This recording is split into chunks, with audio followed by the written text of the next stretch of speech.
Gaming news today is finally starting to heat up. We've got new info about GTA 6, and I covered it in my latest upload about is the game in trouble from a variety of angles. So be sure to check out that upload. I talk about, is the game going woke? Are those concerns legitimate? What about delays as well as GTA 6 Online? Palworld is also making changes to its game that might help with the Palworld Nintendo lawsuit. So we'll be taking a look at the details of what they're doing there, and we are all cheering for Palworld to win that lawsuit. And then Borderlands 4 gameplay is apparently right around the corner, as they have officially confirmed where we can see that, and that will be very, very soon. And we have more insider information leaking out about the Game Awards show this week. And as always, I've got games for your wish list and your radar. And I will gift 5 members whenever we get enough of those super chat goals to hit. I will start that goal right now. I also always try to pay it back and pay it forward when you guys do those gifted memberships. But we are asking folks who continue to watch and subscribe to the channel, if you do enjoy the content, consider becoming a member. Click join and then pick the $6 member plus. It'll get you into all of my extra content. If you can't do a membership on YouTube or you're not interested, you can always hit subscribe, the bell button, and the like button for free, and that helps me out as well. So let's take a look at the situation with GTA 6. I'm not going to retread my upload. You should probably go check it out, especially if you are concerned about the woke situation. We're going to discuss that today in this stream. I really do think a lot of people are missing the boat here with analyzing this trailer. But in case you missed it, there was a Bloomberg article that came out, and it reiterated that the game had missed some deadlines, but it is back on track for their fall 2025 release. They also reiterated that the writers were directed to be less crude toward minorities, and the game will feature an online mode. So my video walks through all of that, why I'm ultimately not concerned. I am trying my absolute best to hear the other side on this. I even watched a handful of videos that I typically would not watch, just to sort of try to hear what exactly everybody is so concerned about. I really do think they're going to be moving away from satire this time around, and the trailer pretty much signals that. Be sure to watch my latest video on that. I go through great detail about why I think this and what I actually think this game is going to be like, and I don't think people's concerns are going to be realized. I think it's going to be a very, very good game. And you can always check out those videos every day on the channel when they go up. They typically bring people over to this live stream as well. And if you're in the live stream, make sure you smack that like button, and make sure you cheer for Palworld, as they are now making mechanic changes to their game. And this is pulling from Insider Gaming. They said, in their latest update, Palworld developers have changed the behavior of Palspheres while battling Nintendo's patent infringement lawsuit. Now, this is one of the aspects of the patent lawsuit, is how you capture or how you call your little pals out with like a ball.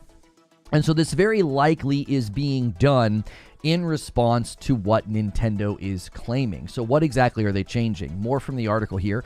Palspheres work like Pokeballs, and they capture and they summon pals in Palworld. However, after version 0.3.11, the Palspheres will have a different activation. Now, whenever a player uses one, their pal will be summoned near the player without them needing to throw the sphere. Also, the new update will display a reticle while aiming. So this is actually kind of a big change. I would imagine that capturing the pals may also go through a similar change, as there are 3 patents that Nintendo is alleging are being infringed. The weirdest part about the Nintendo lawsuit is that they are pursuing damages for only $66,000, which is like nothing in the grand scheme of things. To me, I believe that is an attempt to say, hey, you can pay this small amount and make this all go away. I think they're trying to get case law, or at least something that looks like a legitimization of their patents. I'm not a legal expert, but seeking $66,000 in damages for Nintendo just doesn't seem worth it. I believe they are seeking to have their patents legitimized, and that's why they're not asking for a ton of money. The number is, in my opinion, being kept low as a way to coax Pocketpair into just paying for the damages and letting it all sort of wash away or go away or what have you. The best result here would be Nintendo losing, and their what I view as anti-competitive patents, to be invalidated. I believe that would be the best result. We could get the second best thing, though, here. Palworld could make minor changes to avoid these claims of patent infringement and pave the way for other games to avoid the ever-litigious Nintendo. So other games could basically say, hey, you can use these features, you can use these things, just make minor adjustments, and then you can avoid Nintendo's patents. In a way, that would take some of the teeth and some of the bite out of what Nintendo is attempting to do. So we'll continue to monitor that as it transpires. One of the biggest games this year was Palworld, as they continue to push out updates and add new things to their game. There is a big update on the way as well. And speaking of big updates, Randy Pitchford couldn't stay quiet the other day about Borderlands 4 and the new trailer that is coming. And he made this pretty easy to predict. I said, you know what? This trailer that he's talking about is probably getting ready for the Game Awards. The official Borderlands Twitter account announced the following: "Prepare yourselves. We're about to crank things up to the next effing level at the Game Awards. Who's ready to get their first look at the most ambitious Borderlands yet?" So they're calling this the most ambitious Borderlands yet, and obviously the first question whenever we hear about a trailer is, will there be gameplay? And Randy Pitchford was quick to answer. He says, yes, there is gameplay in the trailer. Also, in addition to a lot of in-game footage, I will share a sick, never-before-seen original cinematic sequence depicting a moment that occurs about halfway between the end of Borderlands 3 and the beginning of Borderlands 4. So the Game Awards is already shaping up to have some pretty big announcements and reveals. Some are thinking that that's when we'll get the GTA 6 trailer 2 to finally show up. And according to Jez Corden from Windows Central, he's heard some things, right? He recently tweeted that Jeff Keighley had cooked and that, implying the event was going to be pretty awesome. He replied to his own tweet and he said, "What I'm expecting without hard spoilers," that he doesn't want to spoil what's going to be there. I actually appreciate that. A lot of these guys are like, hey, there's going to be a trailer for this and this and this and this at the event, and they take all of the wind out of the sails of the surprises. So I actually appreciate the fact that he's not running with a long list of spoilers of what he's heard about. He says that there will not be a ton of first-party Xbox studios, pending Xbox's own dev direct in Q1. Lots of epic multi-plat reveals, other fun stuff. So I don't think it's surprising that Xbox is going to have a lighter turnout. They typically do their developer direct in January, and there's no real reason to kind of take the wind out of those sails. But we did hear that South of Midnight trailer will be there with the March release date. That was something that did get leaked. So that could be pretty exciting. That could continue this increase in cadence that we're currently seeing from Xbox with the Stalker 2 exclusivity, and then Indiana Jones, and then a dev direct, and then Avowed, and then South of Midnight.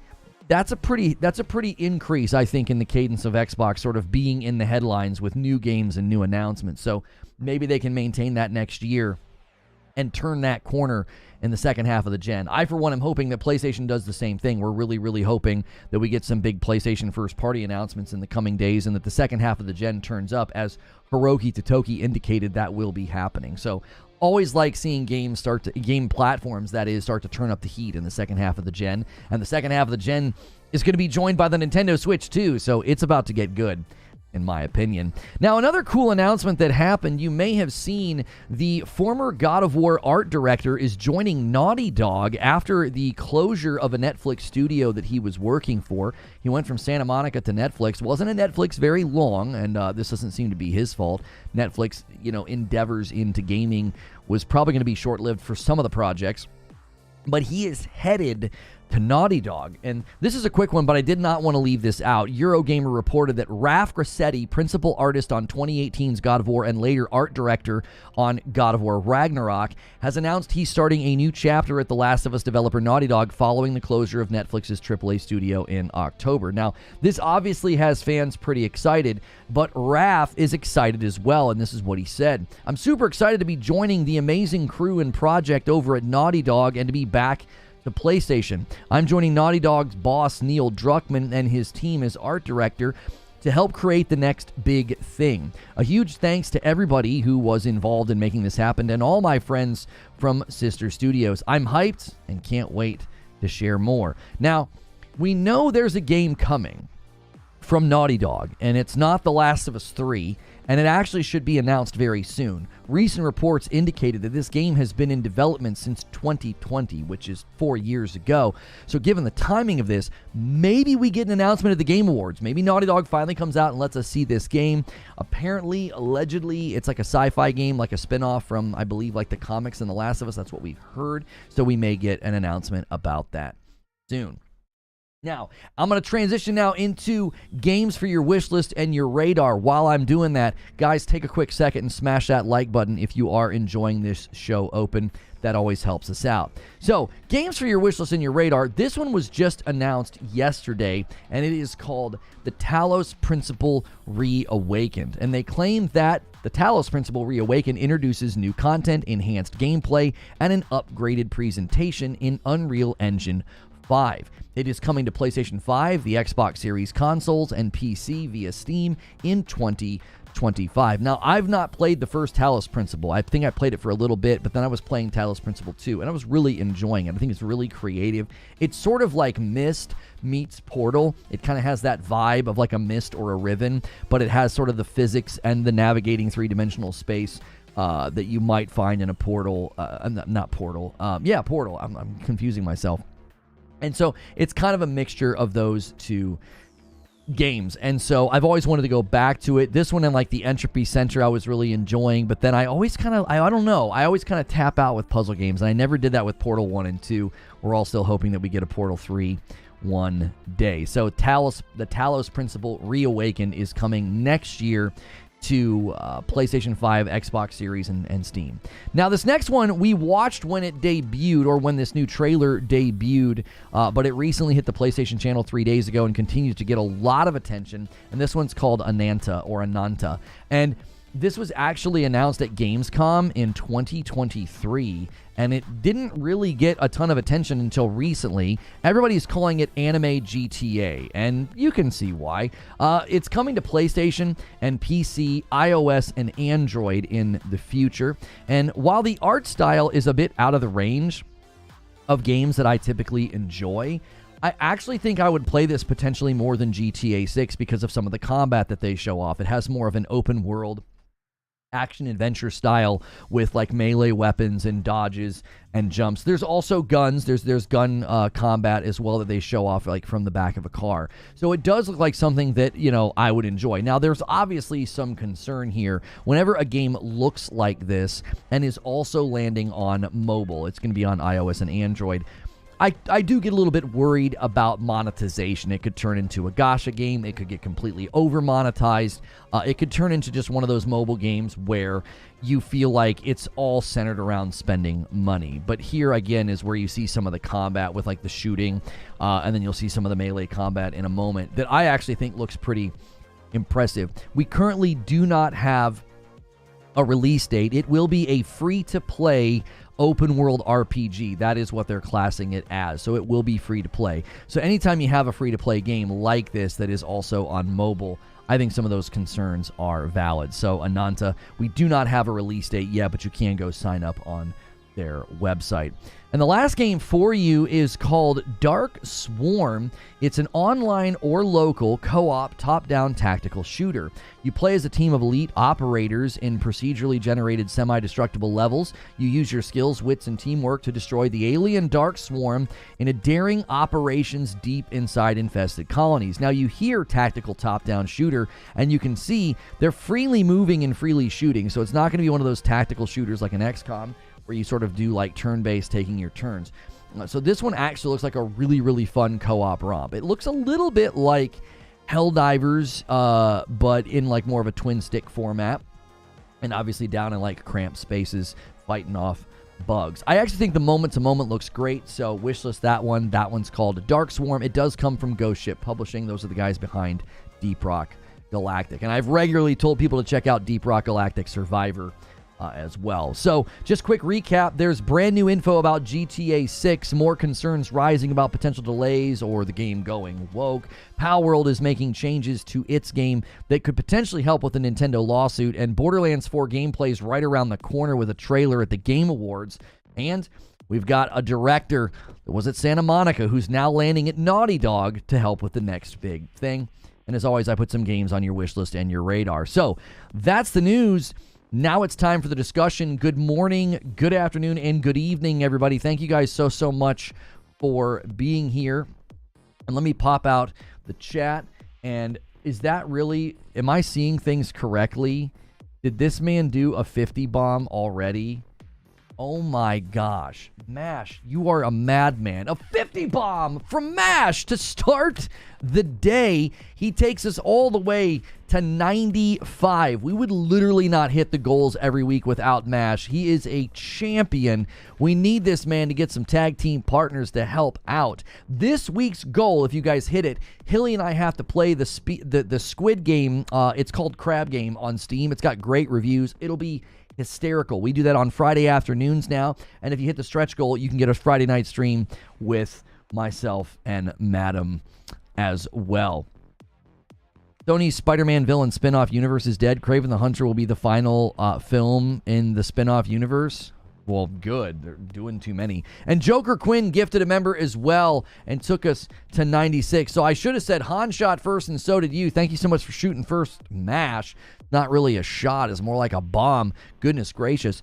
And then a $5 super chat from Glassdoor Gamer says, Indiana Jones Steam stats are not looking good. Stalker 2 also on Game Pass is doing much better. Did you mean to say isn't doing much better? Xbox's brand has stink all over it. I feel like 12,000 concurrent players for a game like Indiana Jones is perfectly fine. I didn't expect that game to beat the door down. And a 5 bomb comes in from Stone Spire. There it is. Our first 100 members of the week. You did it. Those are re-ups. Those are gifts. Those are brands new. We would love to see more people jump in on their own and not constantly depend on those gifteds. That support means the world. It's how we do this every day. I owe you guys 5 members now, so thank you so much.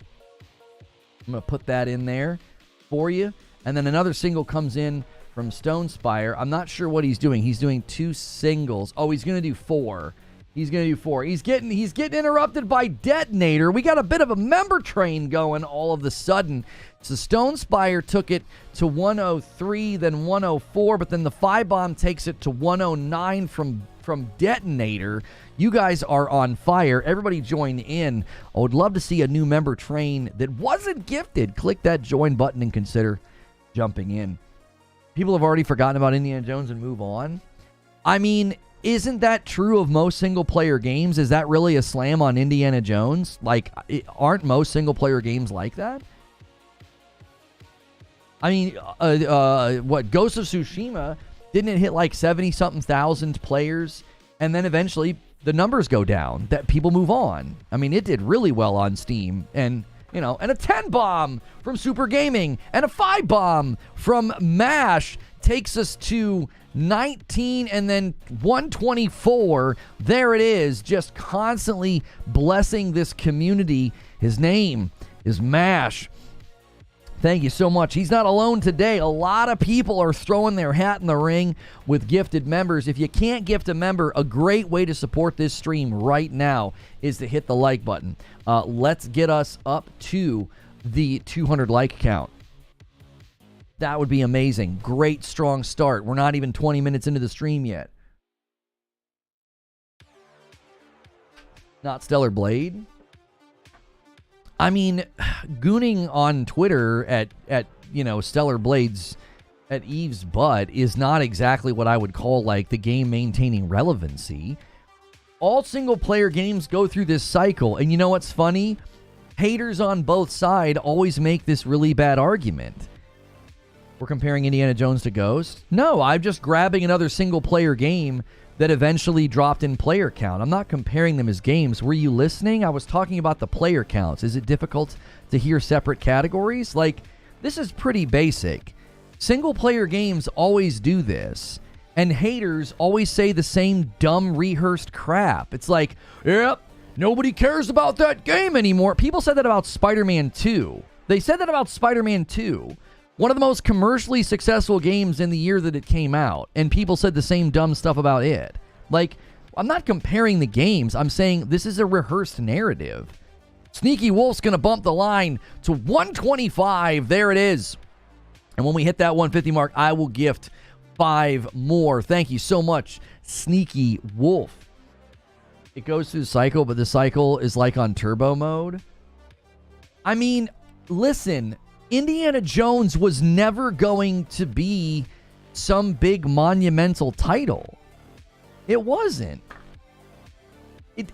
It's an old IP that people like over the age of 40 are familiar with, and everybody else is less familiar the younger you go. It was never going to be an insane, huge doorbuster. That's okay. Like, not every game can be insane. It also launched on the same weekend as Marvel Rivals and Path of Exile 2, so it had a lot going against it as far as early access goes.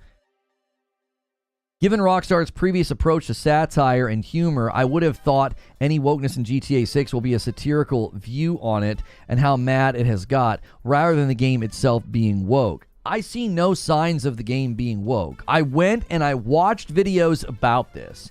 I did it so that you guys didn't have to. I was like, okay, I want to hear the other side. I'm going to do the thing that I tell everybody to do. At least listen to the other side and see if there's any legitimacy to it at all. And I don't think there is. I don't. We have a single line about being less crude toward minorities, and when you watch the trailer, it kind of makes sense.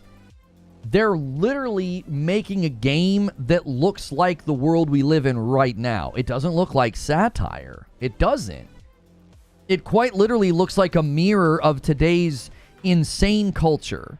The onlineification of life has given us everything you see in the Grand Theft Auto 6 trailer. Everything you see has actually happened. It has happened. Twerking on a car, running away from the cops half naked, racing in the streets, robbing stores, a guy with tattoos on his face making the evening news. This is just normal life for us now.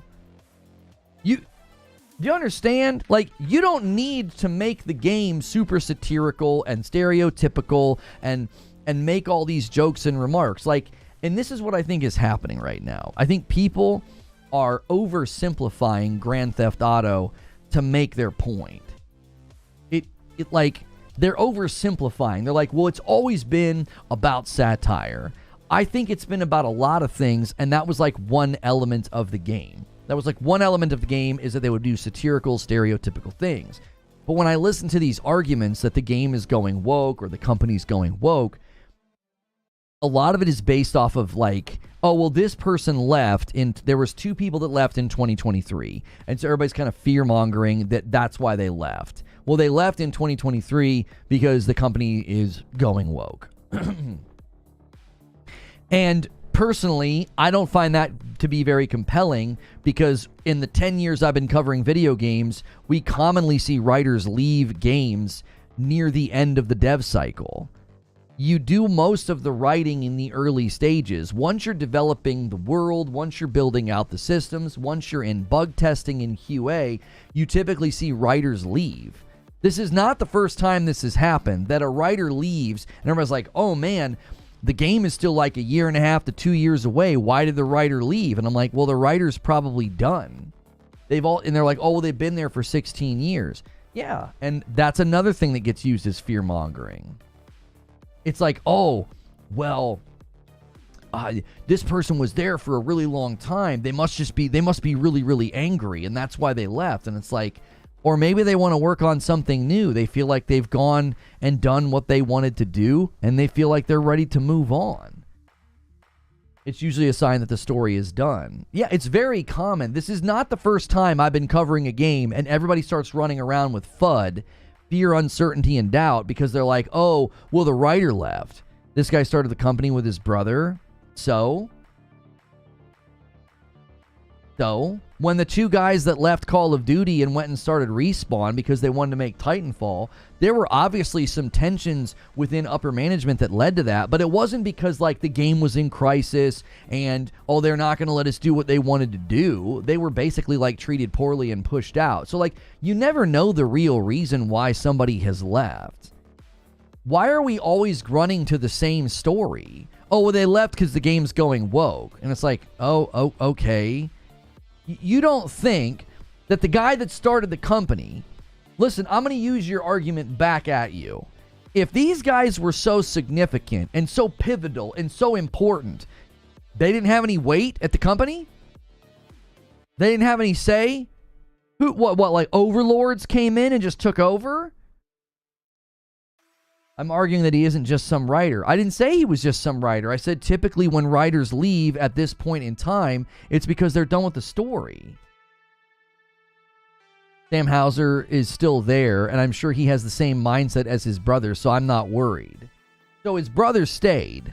Peachy Creamy with 6 months of Member Plus. If I can beat this, does that mean it's woke? I mean, I'm not going to say that sentence out loud. That's an Agent of Chaos re-up, though. Raphael McCoy with 7 months. Thanks for all the content. Absolutely love you in this community. I think this is what typically happens. This is why, listen, the people that are making those videos and making those claims, they're welcome to do that. They're totally well within their rights to go with those theories. I found the theories to be completely uncompelling. I found them to be completely uncompelling. It was like, well, these guys left. And I was like, okay. And then what they're trying to do is they're trying to connect the dots of there was internal training that was done. There was like DEI training. And then they're claiming, by way of looking at LinkedIn, that they only made white people take the training. And I'm like, okay, that's not concrete information. This is all being held together by a thread of dental floss and duct tape, this theory. It's literally that meme of like the red string on the wall. It's like, so one person went and counted up who got what they think they could find is like, oh, who got the training, and that means it was only white people, ergo the company's going woke, and that's why these guys left. It was some of the most uncompelling argumentation I've ever seen. It was all correlation equals causation, which is fallacious. It was also basically claiming that if a company does internal training like that, they're going woke. I'm like, you do realize that a bunch of these companies push out these HR programs all of the time, and it has nothing to do with the company completely changing? Like, tons of companies are making people take this training. Number one, some of them were doing it because of money. And executives like, hey, get the HR department to push out this training so we can get some money. And that's all it is. It's not them changing the culture of the company. A culture's company has to change over time. You can't just flip a switch and be like, well, we put the people through training and these two people quit, so now we're going to be able to go woke. It's like, I really don't think any of this is compelling argumentation. It's very flimsy. And then when you watch the trailer, I'm like, let me ask you something. Right now, one of the number one signs of a quote-unquote woke game is that the characters are ugly and they don't let you do the things you want to do. Like the big fight about Stellar Blade, and they wanted to see more skin. And the big fight about how, well, this character looks like an Uggo, so that's clearly a woke agenda. Let's just ask the question. If internally that's what has happened at Rockstar, they've all been trained and they've all been hit over the head and they're all getting told to make the game woke, do you really think they would push out a trailer like the one that we've seen? Do you really think it would contain the footage that this contains? Like, you've got people half naked shaking their rear ends for money in one scene. You've got somebody shaking their rear end on the top of a car. Every single time, virtually every single time a woman's on screen, she's either wearing a bikini, some thong that's like really showing off her backside, or it's the main character who, if you try to argue the main character is ugly, then go to the eye doctor. So I don't see, if this is the result, if this trailer is the result of a company going woke, then I think these guys are going to have to completely reevaluate what they consider to be woke. I just see nothing at all like that. This doesn't seem like the result of some sanitized company that's trying to be safe and careful and inoffensive.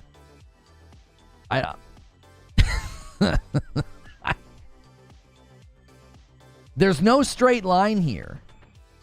There's no straight line. DTM with 35 months and a member plus, warning this renewal's woke. And then Big Juicer with 29 months and a member plus. I guess strip clubs are woke now. Like, yeah, I don't. Yeah, Doc, I can't stop twerking. There's a scene of a guy just wearing a thong.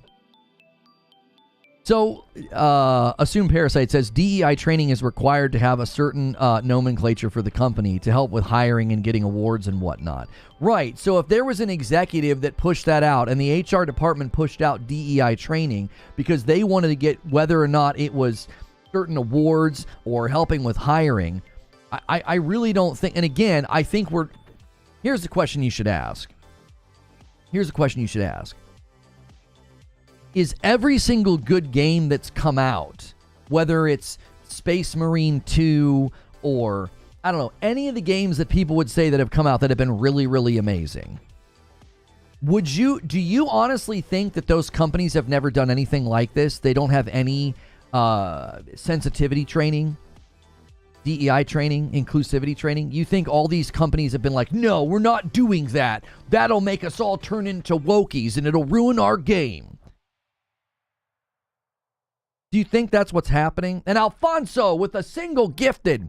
He bumps it to 130. He's tempting the 20 bomb to 150. We'll see if anybody takes the bait. I'll owe you guys 5 more. No, seriously, think about the question that I'm asking. Do you guys understand the point that I'm making?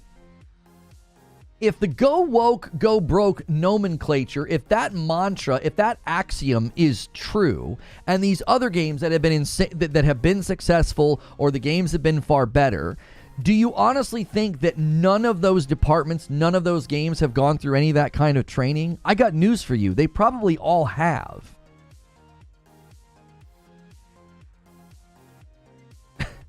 They probably all have gone through that training. We've all been there, right?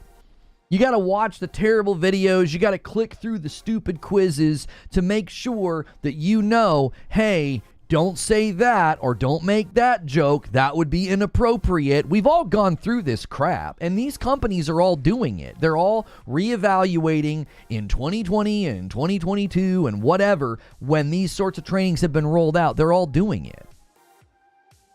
So it's like if you think that every single game that you're championing and you think is awesome, all the games that you think are anti-woke or some kind of a cultural celebration for you, you have to ask the question, do you think those companies are internally not doing any kind of this training? Because they are. It's not a one-to-one, like, well, if you train people on this stuff, it's going to ruin the game because then they're all going to feel like now we have to do this stuff.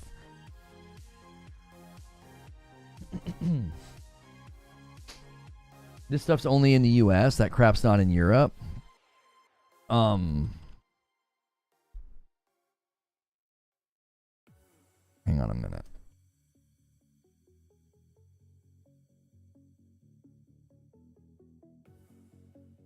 I'm just trying to look at the cities that they're located in. So they're located, looks like they're located across a variety. There's Rockstar North, there's Rockstar Games, there's Rockstar. They're in New York, they're in Los Angeles, they're in a bunch of different places. They're not all in, it doesn't look like they're all in one place. Yeah, it looks like they're kind of all over the place. People are saying it's in Europe.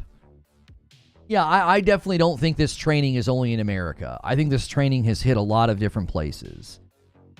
I'm not even defending the training. What I'm saying is the training is not a causality. It's not like, well, if you make people take this training. Listen, do you want to know what probably happens in most of these training situations? Everybody rolls their eyes the entire time. Everybody does it. They all do it. It's like the average person knows not to say the things that they're telling you not to say. The average person knows not to do the things that they're saying not to do. Broken Lobo says, every job that I work, I have to do sensitivity training and I'm black. Right, like, The one video was claiming that they only made the white people do the DEI stuff, this DEI training. I was like, do you have any idea how quickly that would have made like global news? That would have made national news. All it would have taken was one person being like, why are we being singled out for this training and nobody else is? You think all these people, these companies would just idly sit by and be like, that's fine. That's fine. These people are arguing because they went to LinkedIn and they did a search and they think that like, oh yeah, they only made the white people take the training. I'm like, dude, that would have immediately been reported. Somebody would have called OSHA anonymously or somewhere and been like, this is ridiculous. I'm being made to take this training based on my race. You would never get away with that. Like, the idea that this sort of thing is happening and no one's reporting it and no one's saying anything, but a YouTuber did a search on LinkedIn and cracked the case. Like, come on. A $5 super chat from Peachy Creamy says, I'm just trying to highlight the absurdity in the rhetoric around GTA 6 through absurdism. Apologies for the language. No, you're fine. I just didn't want to, like, say a bunch of things that get the video, like, limited to monetization. Listen, I'm here to tell you, everybody has misunderstood the GTA 6 trailer. They've not understood it. It is signaling rather loudly that it will not be a game rooted in satire. It's rooted in realism. That trailer is a bunch of things that have actually happened in real life. Twerking on top of a car, a guy with tattoos on his face making the evening news, Florida man everywhere, grabbing alligators out of the pool, walking around in thongs, running from the cops, races in the streets, debauchery at the club. This is life. It's just real life. This is all stuff you can see every day on Twitter.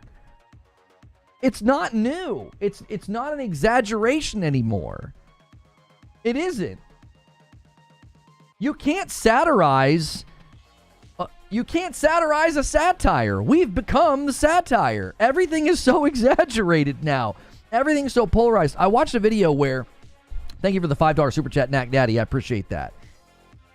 I watched a video where the person in the video was saying they could have really leaned in to the exaggerated, sort of polarized existence that we live in now and made fun of it. And I'm like, you understand that if they would have done that, people would have said, that's not satire. You're just mocking people that are on either side of the political issue.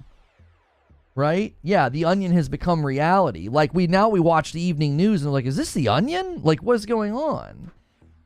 GTA 5 was more rooted in satire and it was less memorable for it. GTA 3, San Andreas, GTA 4 were more memorable because they told far more serious stories. Deuterino, that's what I said in my video. When I watched this trailer for Grand Theft Auto, for Grand Theft Auto 6, it literally looks like a typical story. It looks like a pretty typical story of like somebody gets out of prison and then they immediately start doing the things that landed them in prison, and there's going to be that tension of, are you your own worst enemy? Yo, David jumps in as a member. That's what I want to see. I want to see white badges. If you enjoy your membership, remember to upgrade to Member Plus. The $6 tier is the one that we want paying members on. I can't distinguish you from a gifted next month when you renew. I can't tell the difference. I wish we could make the $6 the default member. If you upgrade, I count it as a double. I'll let you double dip on the goal. That's what's so sad. Video games used to be an escape from reality, but now the world is so effed up that the game is just an extension of the real world. I honestly think, and this is just my personal opinion, I think the GTA 6 trailer and the GTA 6 game is literally going to hold up a mirror and say, this is what society has become. It has become a society drenched in the chase of virality. You know, eat a Tide Pod, jump out of a moving boat, twerk on top of a car. These people that do things for clicks and likes and views. The guys on their bicycles that like almost get hit by the cars. Where do they do that? Like New York City. they're holding up a mirror and being like, this is it. This is it, man. We've become the satire. And I don't think they're doing it in a judgmental way. I think they're celebrating that, like, you could honestly say that the video and the trailer for GTA 6 is celebrating the fact that, like, people can do whatever the frick they want and live however the frick they want. Like, look at what people are doing in the trailer. There's no rules. There's no morality. You could get self-righteous and say that it's just nothing but 60 seconds of Sodom and Gomorrah. And they're not saying it's bad in the trailer. They're saying, come and do all of this if you want. Go to the strip club, rob a bank, run from the cops. Like, they're basically saying this has become society. It's just bedlam, and you can come and partake in the bedlam, in the chaos. Jen A with 2 years of memberships. Thank you so much. 132 members already, and a $5 super chat tip from PWH-Town says the viral virus is real. What do you mean white badges? It's the first badge whenever you get a badge in my chat. Guys in the bikes have always been a thing in New York City. Yeah, but now people do it hoping to get clicks and likes. It's probably just like people jumping out of motorboats. There were people probably doing that in the past and getting hurt, but then it became a thing to do for like a TikTok challenge, and people were dying.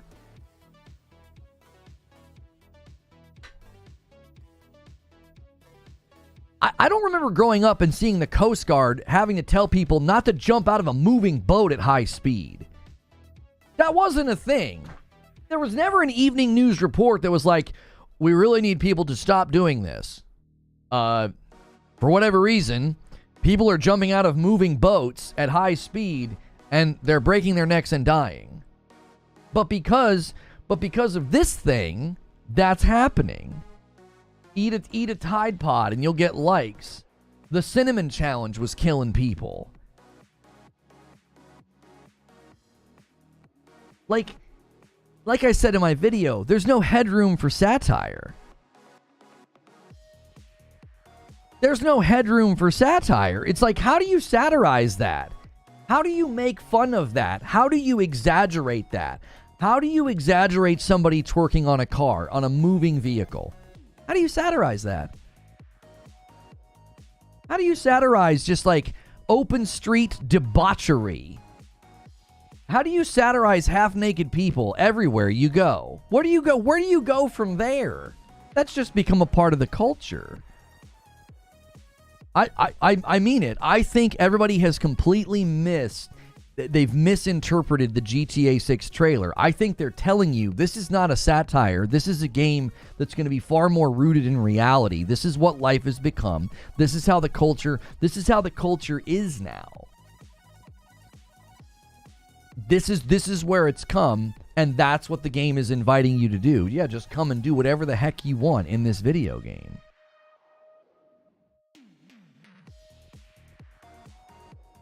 You see the kids in New York who would surf on top of the subway trains? No, So I think what people are doing is I think they're taking a very narrow look at the discussion. This isn't satire, this is a mirror. That's literally what I argue in my video. I'm like, GTA 6 is a mirror of society. It's not a satire of it anymore. And that's not me being judgmental. You sound so ancient every time you say debauchery. I'm not being judgmental and saying it's wrong and this stuff shouldn't be happening. Like, I obviously have my own moral compass, my own beliefs, my own thoughts about right, wrong, truth, culture. I'm not even giving you that. I'm simply saying that that's what's happening. And when you watch the GTA 6 trailer, if you showed that to somebody on an older television, you know, show it to, you know, like a senior citizen whose vision's not quite what it used to be, and you show it to them on an older television, they would think that it's real. And you know what? If they regularly watch the evening news, it wouldn't shock them. It wouldn't shock them. They'd be like, oh. Now, they might have some hand-wringing about everything's going to hell in a handbasket, you know, they might hand wring a little bit and be like, oh, this country's just going straight to hell. But they would think that it's real because it doesn't look you can't really distinguish it from real life. You can't. It looks just like everything we see every day. When you turn on the evening news, when you turn on, when you get on social media, you want to give them a heart attack? MASH, I don't think it would give them a heart attack. I don't think it would give them a heart attack. If they regularly watch the evening news, they'd be like, yeah, I saw a report just the other day about this. It would look normal to them. If you look at the GTA 5 announcement trailer, you can't find a representation of the satirical nature of the storytelling either. Here's my question. Let's say that the directors, executives, and the writing team decided that they wanted to take a different approach this time. That they want to take a different approach. They wanted to go for a more realistic approach, maybe less satire, less exaggeration, and just tell a more grounded story. Is that a problem? Like, were you like milk coming out your nose, slapping your knee, laughing at the satire in the previous games that if that's not happening, you're like, well, the game's ruined then. That's why I played GTA. Suddenly, everybody is valuing something that sounded like a condiment on the meal in the past. Like, well, the satire, bro, the satire. I have an incredibly hard time believing that a lot of these people that played GTA, a lot of these bros and chads of the internet that play video games and argue about them, I wonder if they could even define satire back then. I feel like most of the people that I interacted with and most of the appeal of GTA, most of the people that played it, were not like, it's really thoughtful. It's some really deep set satirical social commentary on the culture that we live in now. They're like, no. They're like, I can shoot anybody and I can run over cops with my car. And then there was all the role playing that went on. All of a sudden, everybody's super thoughtful about GTA. It was the satire that made it good. Oh, shut the frick up. That's not what you enjoyed. That's not what you enjoyed. You enjoyed the insanity. You enjoyed the freedom. You enjoyed the crazy nature of the game. The definition of satire: it's the use of humor, exaggeration, stereotypes to either make light of something or actually criticize it. You can go in one direction. Sometimes satire is used to be critical. Sometimes satire is used just to be funny. Like, isn't this funny? So they use exaggeration. It's like a caricature or a stereotype of a thing, and you do it in a humorous way. So the example I gave this morning in Morning Coffee is if you go back and you look at like Will Ferrell impersonating President Bush, that was satirization. It was like he was exaggerating him bumbling his words and saying things. Dana Carvey would do Bush Sr.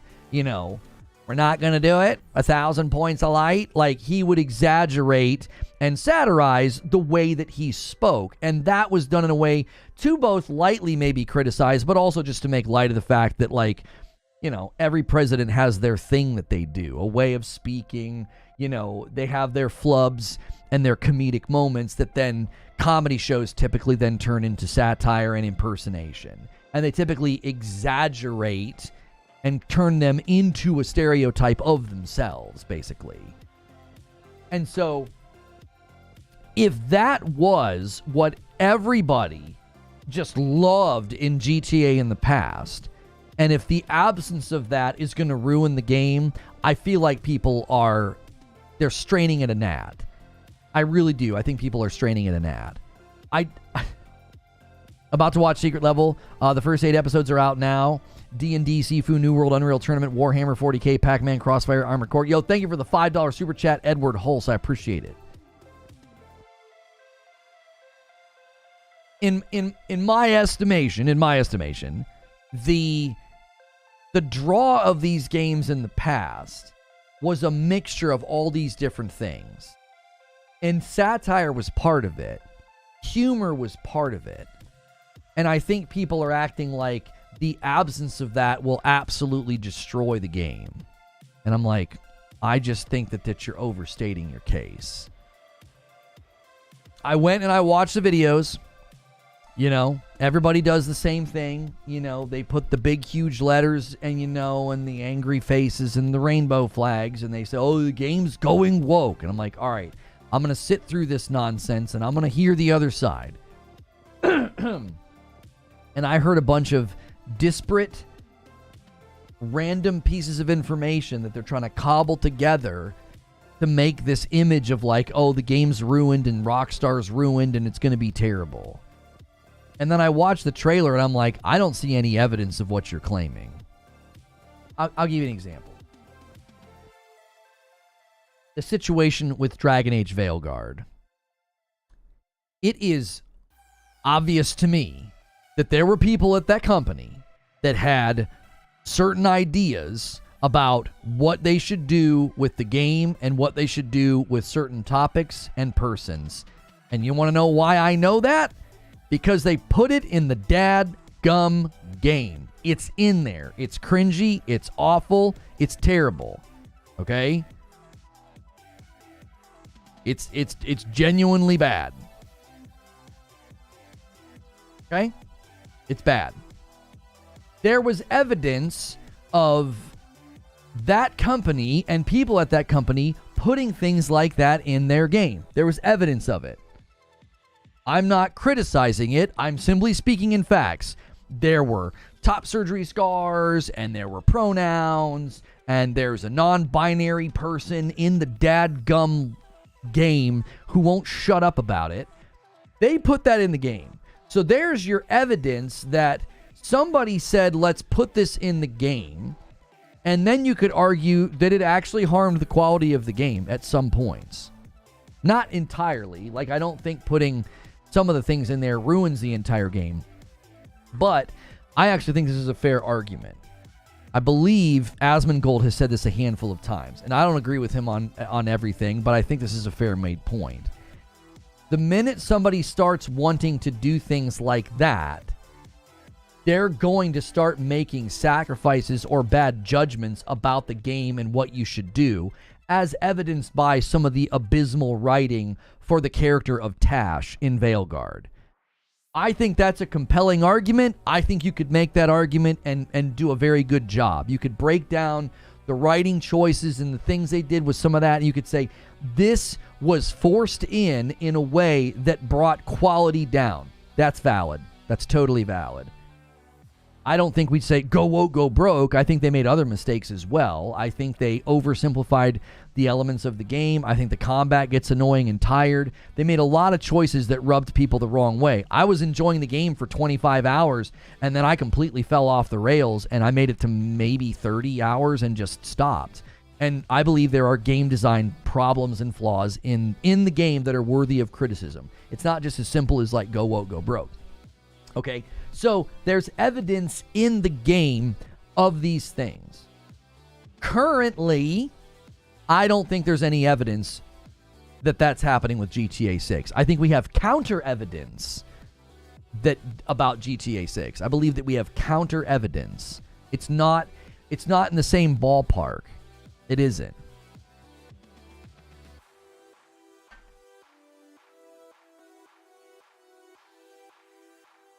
Tash writing was awful. They dead named several times, and then someone who doesn't want to be told what to do but ends up having us make the choice. Yeah, I don't even interact with the character. I don't want to hear it. It's awful. The minute they showed up, I was like, this right here, I know what this is. And it's terrible. This person has pretty convincing video. It wasn't about the content of the game. It was about the people who have been hired in the wake of Dan Houser, Laszlo Jones, and Leslie Benzies leaving Rockstar. Right, so Chaos, I watched a video that walked through all of that. Right? I watched a video that walked through, well, these guys left and they made all these people do this training. It's the most non-compelling argument I've ever seen. It's a bunch of correlation equals causation. It's fear-mongering. And it completely ignores the fact that most of the training that they're citing, they're like, oh my gosh, they made them do this training. Yeah, like every company did the same thing. They've all rolled out that training. They've all done it. Benzi didn't leave. He got fired. What did he get fired for?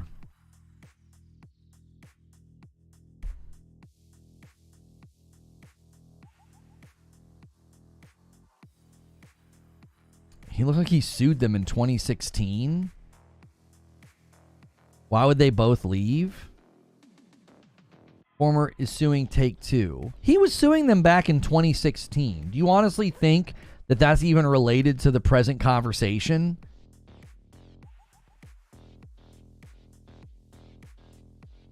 He took a sabbatical in 2014, and then in January of 2016, it was announced that he left the company. That's like ancient news. That's ancient news. That's not like some new development that happened in our modern audience's era. Guys, do me a quick favor and smash the like button. Let's get to 200 likes. If you're having to refresh, I am noticing the view counts all over the place, and sometimes that means people are having to refresh. I do apologize. I have no control over that. YouTube has been pushing out some updates that has made it, live streams have been a little unstable. He was contributing to the toxic work culture of crunch.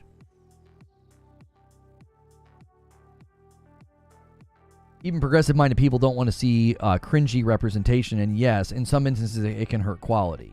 Right, like I said, I've interacted with and I've known non-binary persons, and I guarantee you they would probably get nauseous at how Tash is represented and written in Dragon Age Veilguard. It's some of the dumbest, it's just absolutely brain-dead stupid. And I'm very critical of it, but I don't think that's fundamentally why that game failed. I don't think so. And all these arguments about the training, and they're claiming that like they went to LinkedIn, and they're like, oh, they only made the white people take the training. It's all that, none of that's true. It is not true. Lono is right. Inclusion training. I work in construction sales. I did the same training last month due to legislation changes in the UK. It's a non-story. Yeah, it's a total non-story. Donnie, this is how I asked the question. I said, think of all the games that have come out that you think are awesome and don't have any of the woke stuff in them, like Space Marine. Do you think that company has none of that training in place? Do you think they're like, nah, man, we're making video games. We're not doing none of that training crap. Some of these trainings have been pushed out purely because executives see that it can help with hiring, it can help with funding, it can help with all sorts of things, and they have the HR departments push it out. And everybody probably goes to the training and rolls their eyes and is like, yeah, okay. A bunch of blatantly obvious things that we're not supposed to do and say now. A $5 super chat tip says, from Mission says, right-wingers complaining about some random political crap that doesn't even matter. Nobody plays GTA because of the satire. You know what's interesting, Mission? Thank you for the $5 super chat. That got us halfway to the super chat goal. You're the best. I do think there are people who play for the satire. They like it for the same reason that people like South Park. I believe that. I think people overstate how great the satire is. And I also think people overstate, like, is that what kept you playing? Is that what kept GTA Online going? Is that what made the fundamentals of the game so good? The running around, the freedom, the open world, the stealing the cars, the committing crimes, like all of that. Like, satire is an element of the game that I do think people enjoy. I think they enjoy it to the same degree that, like, someone thinks South Park is great. Everybody gets punched. Everybody gets made fun of. Everybody gets mocked and jeered at. And I think that people felt that Grand Theft Auto was basically the video game version of South Park, right? And they see that the writers are now being encouraged to be less crude toward minorities, specifically like transgenders, because if you go into GTA previously, there are some pretty inaccurate stereotypes. It's not like when you watch if you've ever watched a show or a comedy movie or even stand-up, and they exaggerate and they do like a gay man's voice, and they exaggerate it, and it's super flamboyant, and it's very lispy, right?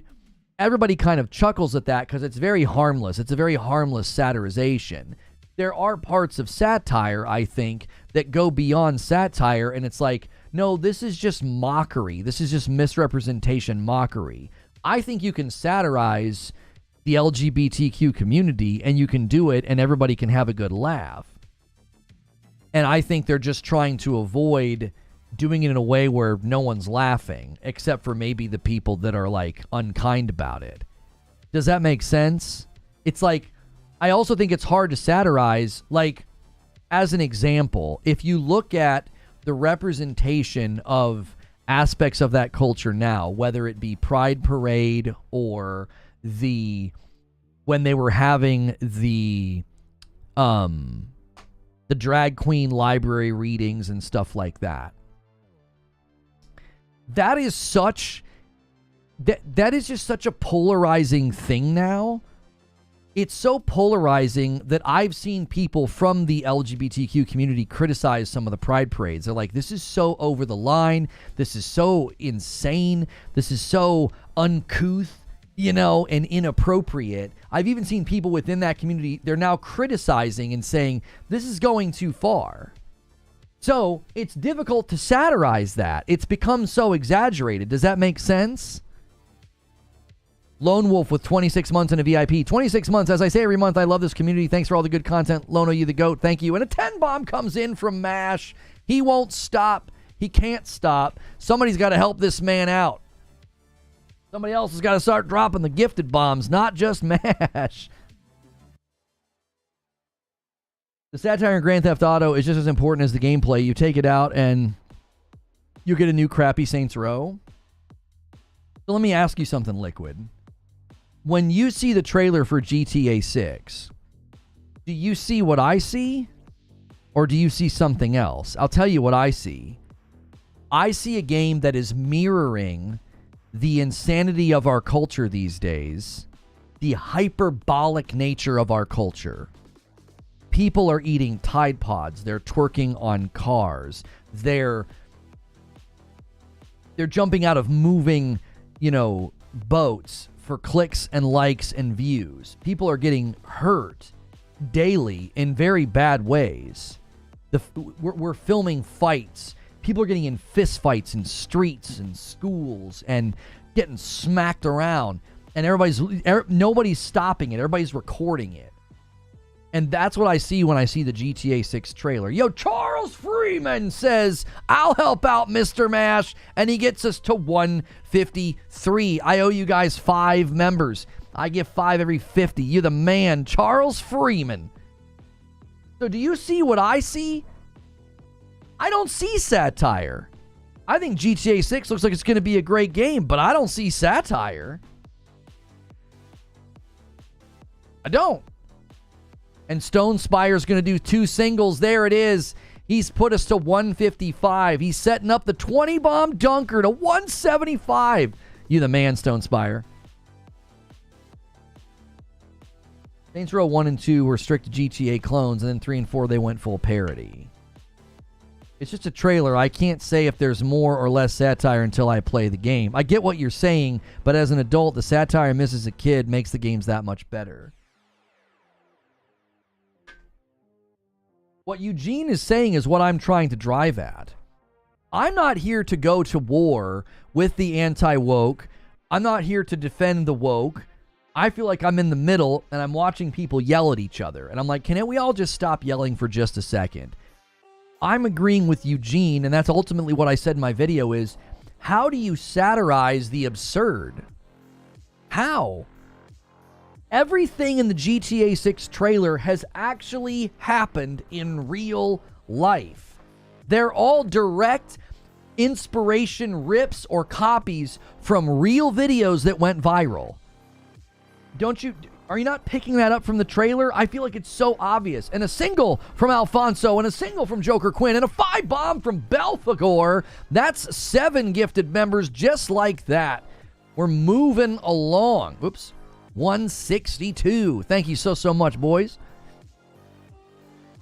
Like, everybody just stops screaming at each other. It's like, I don't think this game is a battleground. I don't think it's a culture battleground. I don't. I think it's a game that's holding up a mirror to the absurdity of society and saying, I think they're saying it, and here's where I think everybody's missing.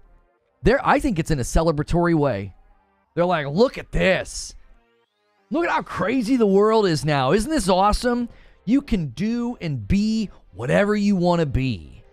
And I think they're celebrating that. I think that's the whole point of the game. I think you're going to walk into GTA 6 and just do whatever the heck you want.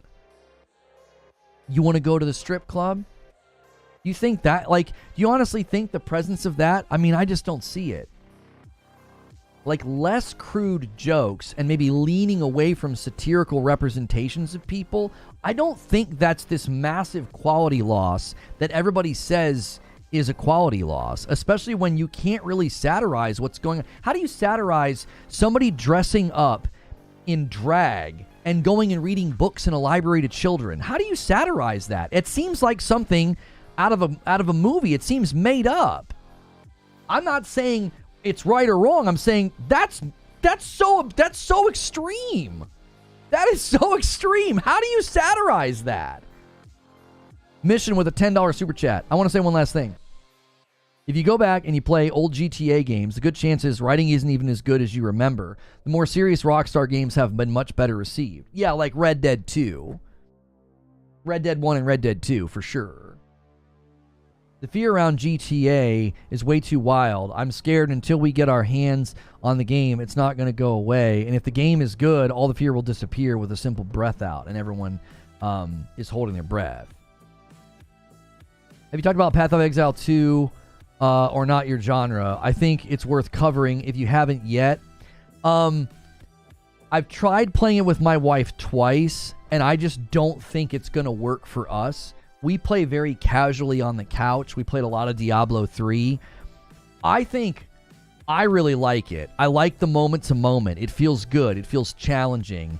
It's just too tough. She just gets chunked. The early game is really tough, and we're just getting chunked by the enemies. I'm staying alive, and she's barely, and then she went down at least once.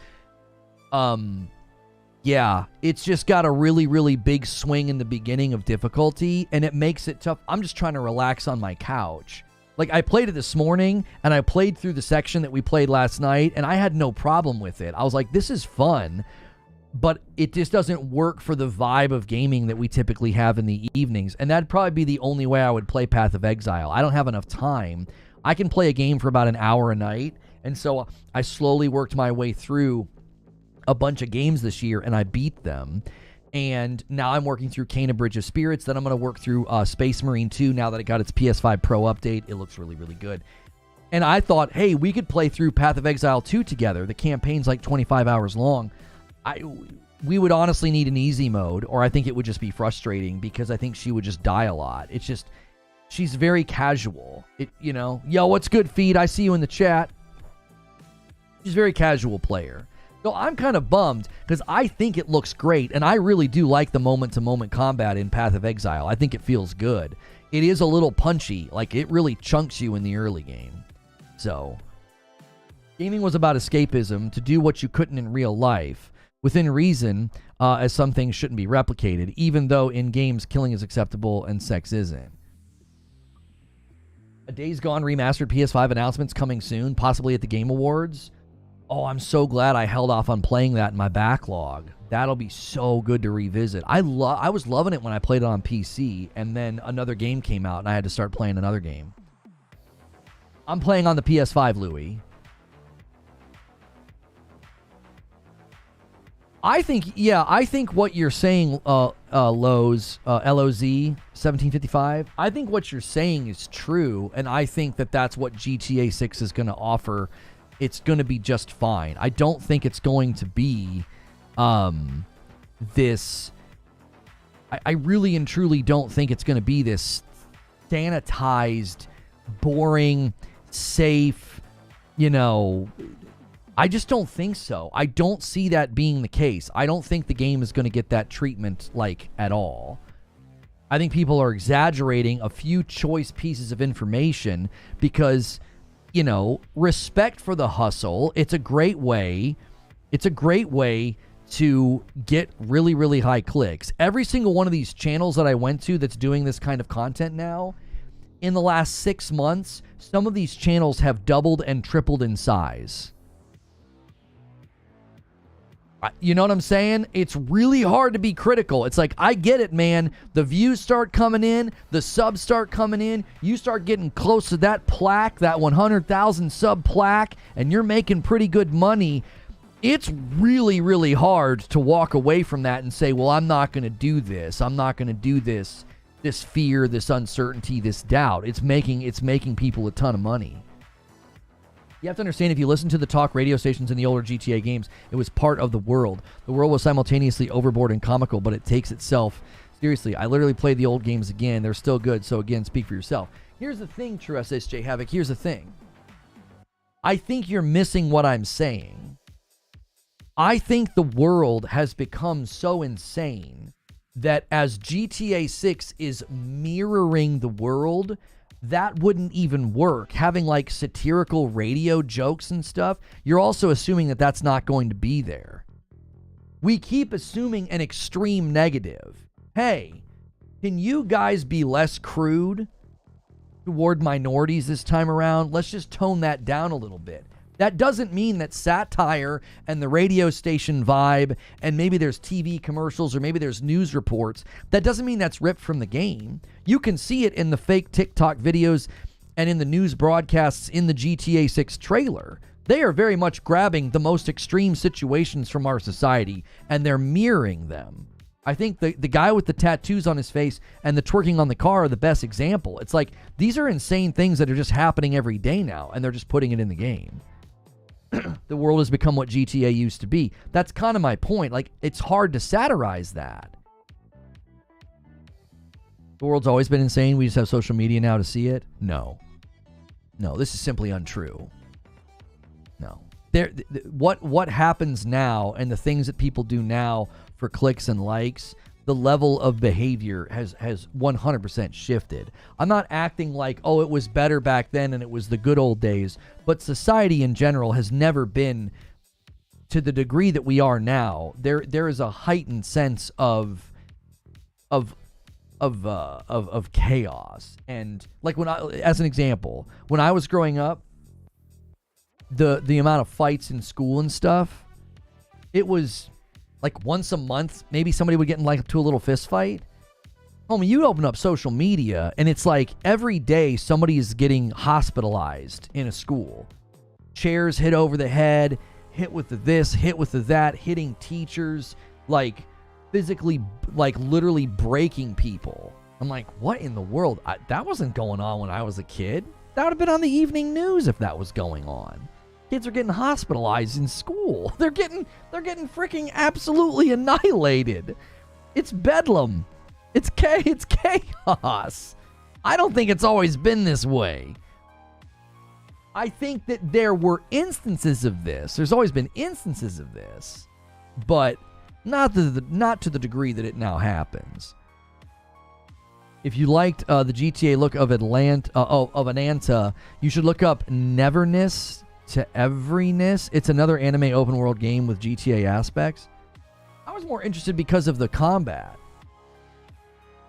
Deuterino says you can still have comedy. The commercials are funny, but they never exaggerate or ridicule. Yeah, I think people are jumping to the extreme negative. They're like, well, they told them to tone it down, so it's all going to be gone now. They're going to remove it from the game. Does that make sense? Like, they said, hey, tone down the cruelty. No, I'm sorry, the crudeness. Tone down the crudeness, and people are like, yep, there's not going to be any satire in the game. Is it happening more and more, or are you seeing it more? I mean, that's a difficult question to answer, but I would argue that it's the celebratory nature, the virality, the voyeuristic nature of this stuff has amplified, and it happens more now. It's like, yo, yo, yo, get your phone going, get your phone going. And some guy goes up and cold cocks somebody. Things are not worse nowadays. They're just more visible. Recall your reference, Sodom and Gomorrah. Right. Using examples of extreme behavior in the past doesn't mean that it was happening to the same degree that it is now. Like if you look at American culture, there was certainly crime and corruption in the past. Like if you go back and look at bootlegging and the corruption there that happened with politicians and the gangsters. But now it's not this understated, keep it behind the scenes thing. It's just out on Main Street, right? Think of it this way. Historically, the types of things that we see now during a pride parade, that stuff was all sort of hush-hush, behind the scenes, behind closed doors. You got to go to a secret club, and then even then you could get in trouble. Now, it's just out on Main Street. So to act like it hasn't gone up, both in quantity, I think, as well as severity, I don't think that this was always happening. I don't think that early 1940s and 50s, the presence in these cities, you didn't have the level of chaos that we see happening now. Think about the news cycle, all right? When I grew up watching the news cycle, my dad would watch the evening news with Tom Brokaw. You would never see the stuff that we're seeing now. You wouldn't. It would happen, but it would be rare. It would be oh my gosh, this crazy thing happened. Now it's every other week, a sports team does this and cars are set on fire. Or this thing happens and everybody's in the streets fighting. Or this thing happens and this guy gets punched as hard as he possibly could in a Walmart parking lot because he mouthed off at somebody. And it's it's possible that cell phones have made it to where we're just capturing more of it, and so it seems like there's more of it. But I find that really hard to believe.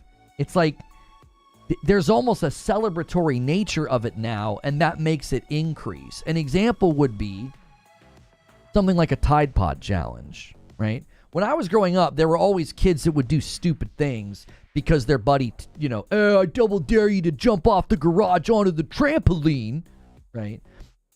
And there was always that. Now, it's one person could make that video and it can become almost like a virus and it spreads and everybody starts doing it and then people get hurt. Like jumping out of a moving boat and breaking your neck. Well, people see it as a TikTok challenge and then they do it and then people start getting hurt. I think there's a different nature to it now. There is an emanation from it. It's one person can do something like the cinnamon challenge and then it emanates out into the culture and it spreads like wildfire. That wasn't possible before technology, social media, and cell phones. It just wasn't possible. You'd hear about something like that, almost like an urban legend. Does that make sense?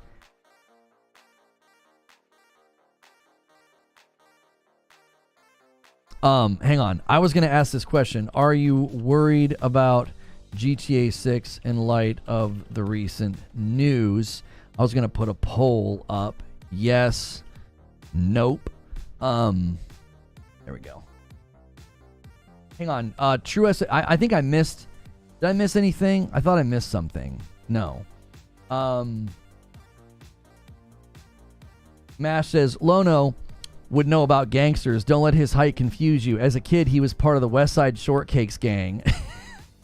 I freaking hate you, Mash. True SSJ Havoc said, I'm not assuming that it's not going to be there, Lono. I'm just responding to people commenting as though it's not important or seem to never understand the atmosphere of the old games. That's fair, True SSJ Havoc. That's fair. Hang on a second.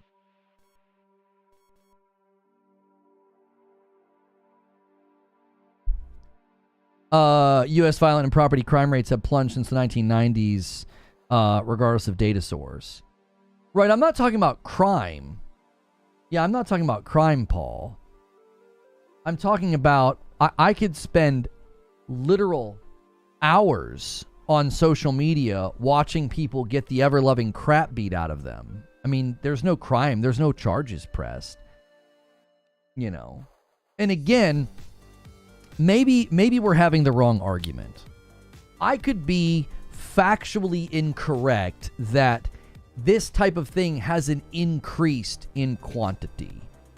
Personally, I think you could argue that the rise and the consumption of like pornography, strip clubs, and what we would describe as debaucherous behavior, I think we could argue factually that that type of thing has gone up. In the past, it was harder to get it. You had to go to the store to get it, right? You had to go to the store and buy a magazine, and there was like public shame involved, so you might not do it. You know, the guy behind the counter knows your mom or knows your auntie, so you're not going to do it, right? So that was assault, not a crime. I didn't say it wasn't a crime. I say if there's no charges pressed, you wouldn't have evidence of it, Garrett. If we have facts saying like violent crime and property damage crime has gone down, yeah, well, a lot of the times you see these violent clips, there is no crime reported. It is a crime, but there's no crime reported. It's just two guys fighting in a parking lot. So, are strip clubs still a thing? Oh, for sure. So, I would say that you could argue factually those things have gone up and have risen. You could then argue that certain things have maybe gone down. That's kind of superfluous to the point that I was trying to make. We're kind of getting sidetracked. The point that I was trying to make is it's really, really difficult to make a satire of something that by its nature feels exaggerated. Does that make sense? Society itself feels exaggerated. It's very polarized. It's very contentious. Everything is sort of whittled down into an angry soundbite. It's really hard to satirize that. That's why I gave the extreme example of like somebody dressed in drag reading books to children at the public library. That sentence sounds insane 20 years ago. It's such an extreme thing to have happen. I'm not being judgmental. I have my own personal thoughts about it, but that is so extreme. It feels like satire.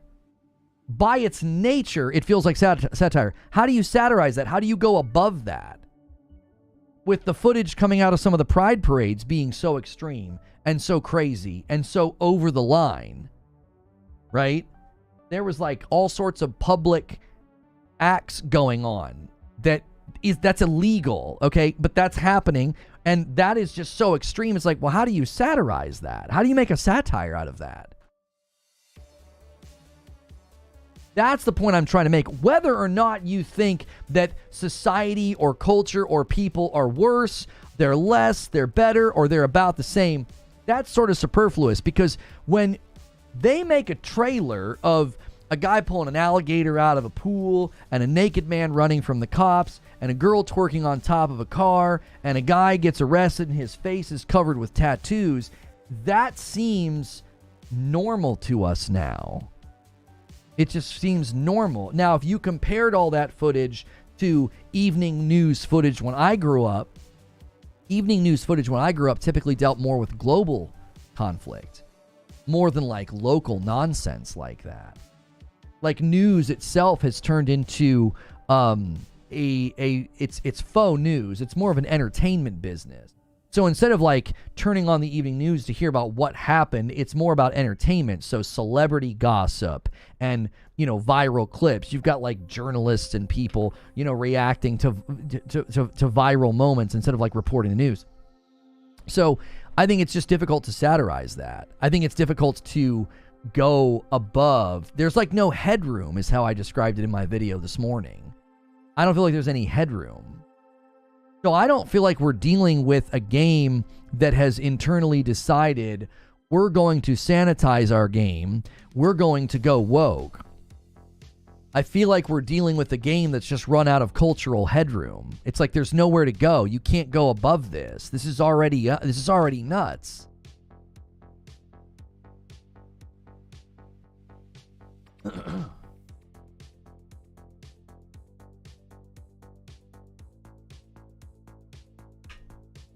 OnlyFans is easy to satirize?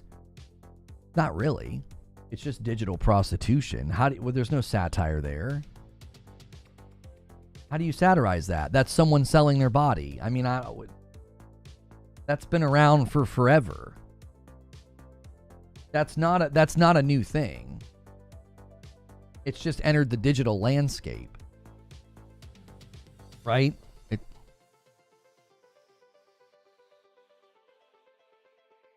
News is much longer than it used to be as well. Right, it used to only be on for like an hour to 2 hours. Now it's like 24/7 for sure. So they're sitting outside of some celebrity's house. We have not seen any movement inside the house. And it's like, because of it being so entertainment driven, it's become like the evening news or the news stations, they have become a joke. They have become like a satire of themselves, like a caricature of themselves. Maybe the normalization of it. Yeah, I think the normalization of certain things, I mean, that's a deeper discussion to have about like how cultural boundaries shift and move, you know, where something's considered right and wrong, and then now it's considered right and wrong. Like this used to be right and this used to be wrong, and now this is right and this is wrong. That's an ever-changing reality.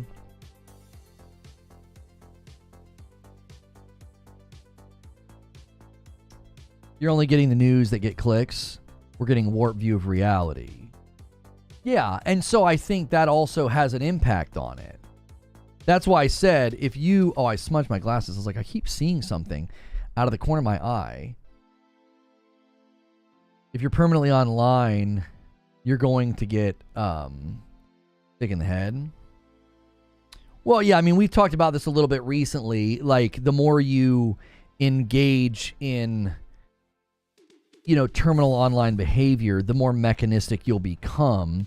And the reason for that is because you're engaging with a mechanism that's treating you as if you are a mechanism. They want you, the mechanism wants you to behave like it, because then you're more predictable.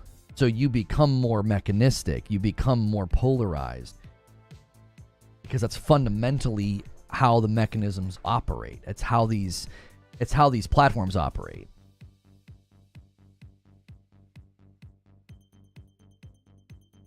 I went to Amsterdam and I met a biker gang from Sweden, Norway. We had a great time and they made fun of me for being American. You can't even show a boob on television. Yeah. Oh yeah. And there are people that are really upset about that. You know, they feel like we're too restricted. You know, we're too Puritan.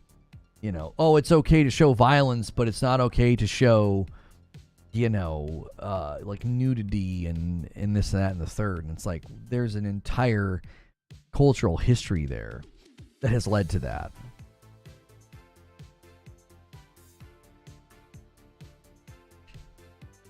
Satire of the OnlyFans platform would be a rich guy who spends millions on a woman. It's more of doing satire and people spending, not the people posting. But Butters, how do you satirize that? Have you seen what some of these men spend on a fake girlfriend? Yeah, my wife hates that word, Kevin George. Yeah, I'm not allowed to say it. You see what I'm saying, though, Butters? How do you satirize that? Have you seen what some of these guys spend on their favorite OnlyFans model? How do you make a satire out of that? It's insane. You know, and I know that sounds judgmental, but it's like, bro, I'm sorry. It's crazy. Dudes are spending half their paycheck or more on pictures of feet. Like, how do you make a satire out of that? It's hard to go up from there.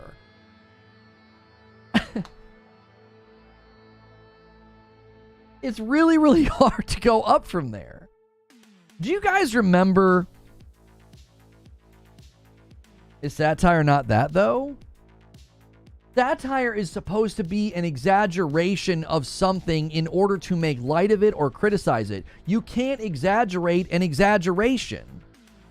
You can't exaggerate an extreme. It's impossible.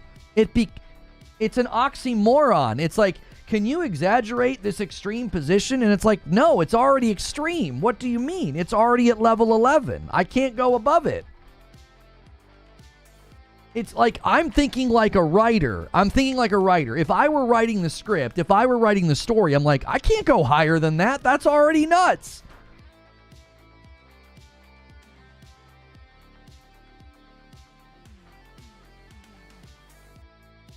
Delta169 says, don't feel bad. The dude found out that people are making fun of him for spending millions on an OnlyFans girl, and he ended up just sending her more money as a result. Bring back shame. I mean, I don't know about bring back shame.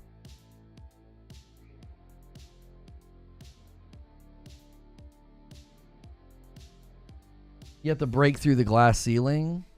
I don't know how to do it, dude. Satire is the art of making someone or something look ridiculous, raising laughter in order to embarrass, humble, or discredit its targets. Right, and you typically have to use exaggeration or a stereotype, and I think that's becoming difficult for certain things and certain topics. I think it's becoming a challenge. You should be able to catfish people in GTA 6. That would be funny. Start a new site called Empty Bank Accounts. For real.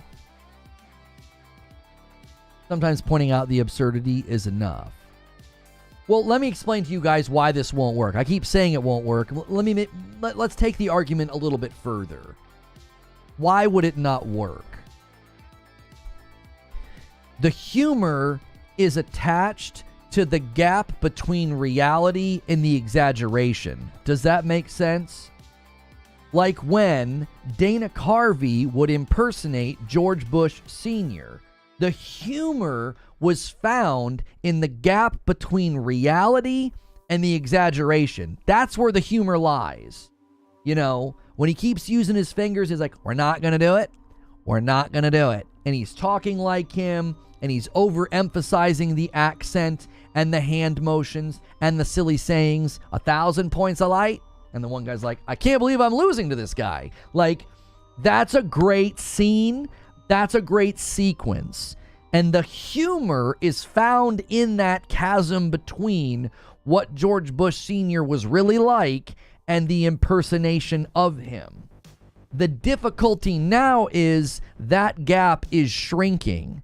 If you made a satire of a guy spending tons of money on an OnlyFans model, there's no gap between reality and the satire. There's no humor there. You're just making fun of somebody at that point. Do you see? There's no humor in that. You're just making fun of him. Look at this idiot. That's not satire. How do you make a satire of a drag queen reading library books to children? The gap between the exaggeration and reality doesn't exist. It already is extreme. There's no humor in that. You would just be making fun of it. And the reason that's not funny is when the exaggeration is big and there's a gap, everybody can laugh at it. Everybody. People that liked George Bush Sr. and people that didn't like George Bush Sr. could laugh at it. That's funny. That's a good impersonation. That's a good dig. That's good. That's funny. Everybody can laugh at it.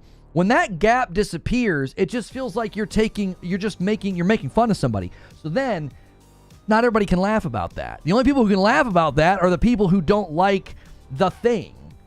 Like if you don't like the fact that guys spend tons of money on an OnlyFans model, you're just laughing at that guy. He can't chuckle at that. He's just being mocked. So this is why when I watch the GTA 6 trailer, I'm like, there's no gap between reality and the exaggeration anymore. It's like, that's what we see every day. I see that on social media every day. There's no humor in it. There's no room. It's just a mirror of what we see every single day. That's why it won't work. So I know they've only given the one line, like, hey, can you guys be less crude? And I think that's been like combed over, and funny enough, it's been exaggerated. And people are like, oh, the game's going to go woke and it's going to be very tame and sanitized. I don't find that compelling at all. But I actually do think if you watch the trailer, I think it's very clear there will likely be less satire in this game. I think there will be. I just think there will be. I don't think the goal of GTA 6 is to be just another GTA game where you ride around town and chuckle at the radio shows and rob banks. I think it's going to be a very different style and a very different approach. It's more of a mirror of culture, and it's not in a judgmental way. It isn't. Why is it clear? There's just, to me, the vibe, the dialogue, the way they set up the story for this Bonnie and Clyde, there's nothing to me here that says this is going to be like a satirization or a joke or an exaggeration. It's, to me, I get a completely opposite vibe. I think people have largely misinterpreted and misunderstood the trailer. I think everybody was finally excited and happy to see it, and so they haven't really done any analysis of it. If you really do an analysis of this trailer, I don't think there's anything present in this trailer that feels like some kind of an attempt at humor or satire. It's like, this is it. This is the world we live in now. I see this every day. I see guys getting in fights. I see road rage, you know. Yeah, crazy people in their pajamas yelling at you. Like, this is just stuff that I see every day on the news and on social media. The tone of this game just looks far more grounded in reality and far more serious. It even seems like there's going to be a bit of a love story. Like, maybe you're going to have the opportunity to betray, you know, your significant other.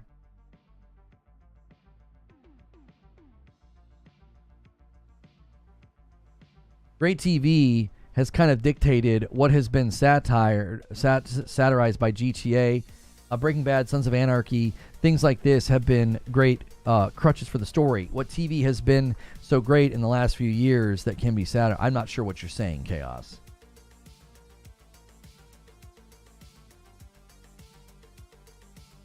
Chick twerking on a car could easily have the car crash and she flies 30 feet toward her death. How is that not satire? Because you're not satirizing anything. That's not, no. That's not satire. Satire is the attempt to exaggerate through humor and then have it be either criticized or made light of. You're just changing what happens. Oh, she dies. She flies off the car and dies. That wouldn't comedically be classified as satire. That would be basically just a normal joke of like subversing the person's expectations of like, well, you didn't expect that to happen, did you? Like just being like, oh, well, just do something crazy. Just do something crazy. She flies off the car and she dies. It's like, that's not satire. Noah is saying to smash the like button like a bug. Yeah, we should easily have 300 likes by now, boys. Let's go. Let's go. Let's get that 300 likes.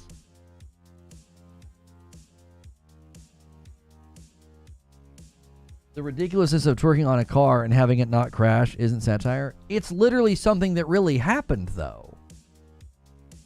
It's like the guy with the tattoos on his face. It's just something that really happened.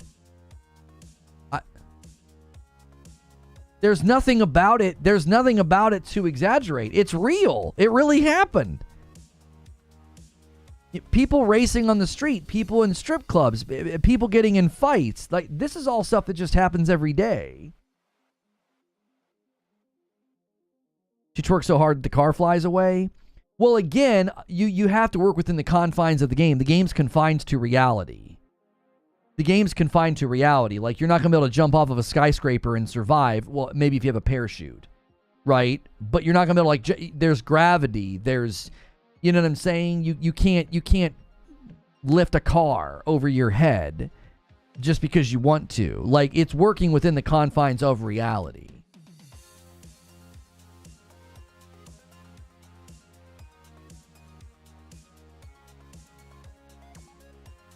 I'm asking what entertainment has been so good in the last few years that we might see in GTA for them to use for satire. Could they parody The Mandalorian, for example? I mean, I don't know if they would start wanting to satirize like pop culture. So would they satirize like the Marvel movies? I don't know.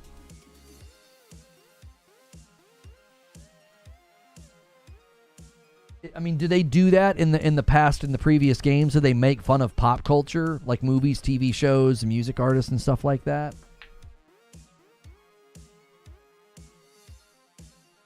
Lono having to explain satire this way to you guys really lets me know GTA 6 is a mirror to society. Guys, really quickly, double check that you have pushed the like button. Double check. With how many people have been coming in, we should be able to easily hit 300. And then do me another favor. Hit the $ at the bottom of the chat and see if you have a membership renewal to celebrate. A lot of the times you guys don't celebrate those. You're already paying for it. If you're paying for Member Plus or VIP, it counts in this goal.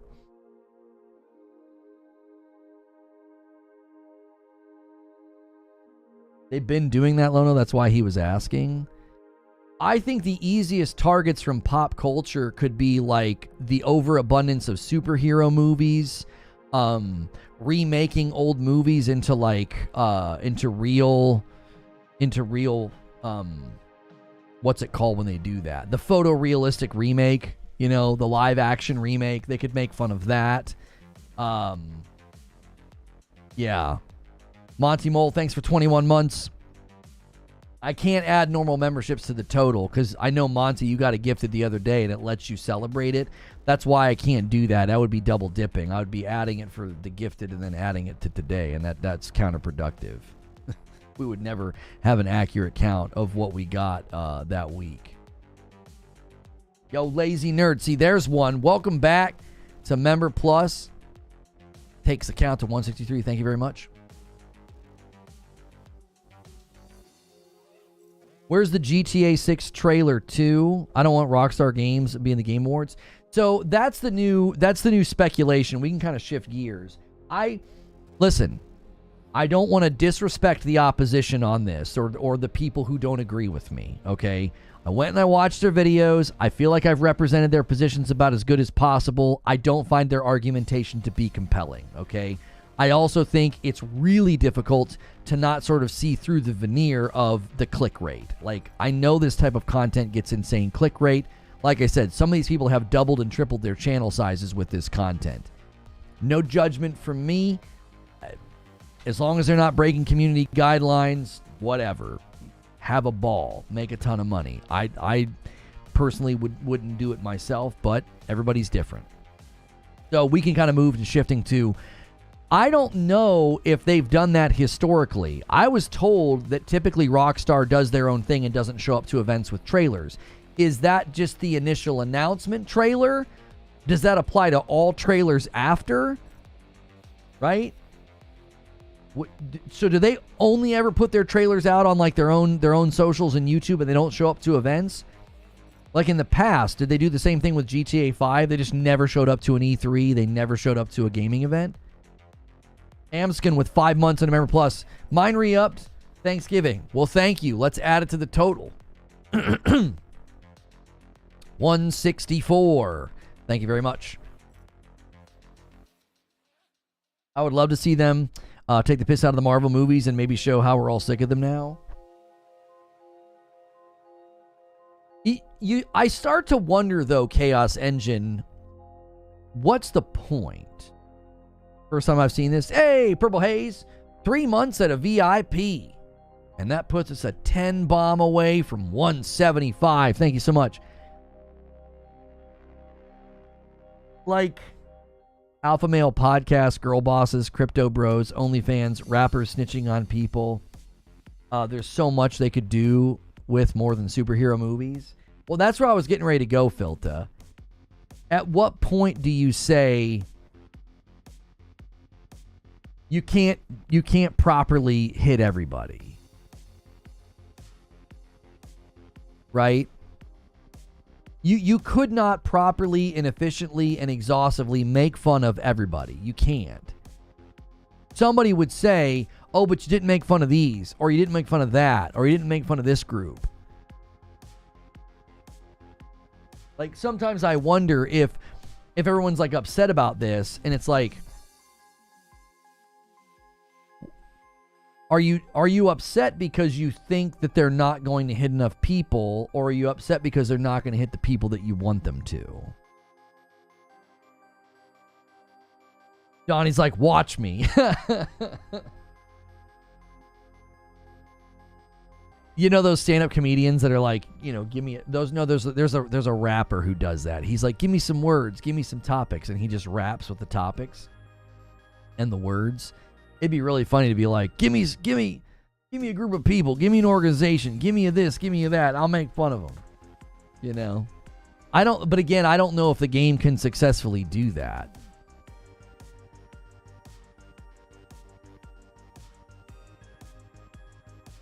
Crypto will get slaughtered in GTA 6 like Facebook did.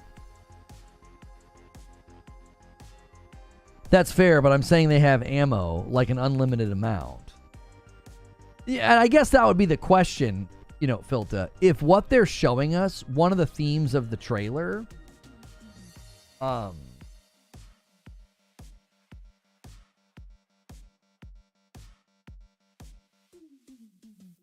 of the themes of the trailer is these little like TikTok videos, like viral videos. And I feel like that's already showing us there will be some element of satire, but I think it's really hard to deduce. Is that his name, Harry Mack? I think that's his name. He's super talented. I feel like they're already letting you know that there will be some level of satire, but it's hard for it to feel that way. It's like just putting crazy TikTok videos in, the trailer. It's like, it doesn't even feel like you're saying, like they made fun of Facebook, right, in the past, and you'd love to see them, do it with crypto. I mean, there's a lot of people that would love to see them make fun of, you know, think about like the TikTok NPCs, right? The Miles Morales NPC said he's retiring from being an NPC though.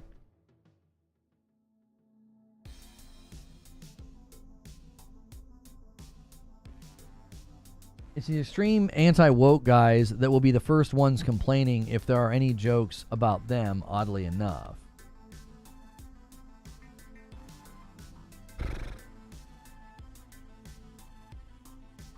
Hard for it to feel that way to you. Others may disagree. What do you mean, Liquid?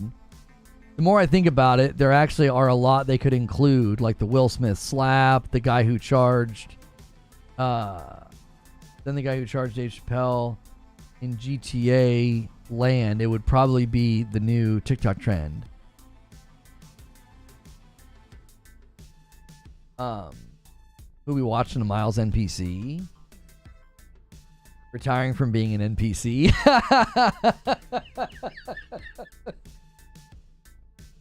Don't you see? That statement alone is wild. Right, Trill? It's like, just you putting it in quotations made me laugh. Like, I said it and didn't even hear the absurdity of what I said. Like, yeah, he's retiring from being an NPC. He made a lot of money being an NPC. He got featured. He got to be included in a Kai stream, like, or 2 streams, I think.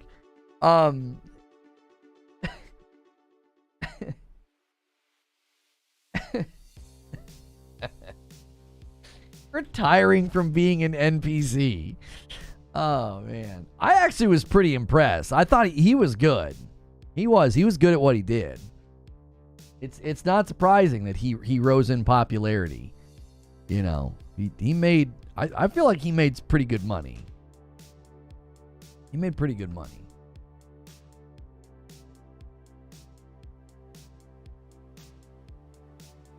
I truly believe GTA has always been more serious than satire, but past GTA were more limited with technology, and as a result, some actions could be taken more satirically. Now graphics are catching up. Go watch the original trailer for GTA 5. It's got next to nothing going on versus GTA 6.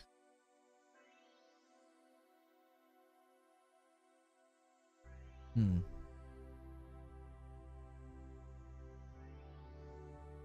There's literally nothing in any of the stories that have been told that could possibly be considered more serious than satire. What are you talking about? Oh, you're talking about the past stories? You don't think they were serious?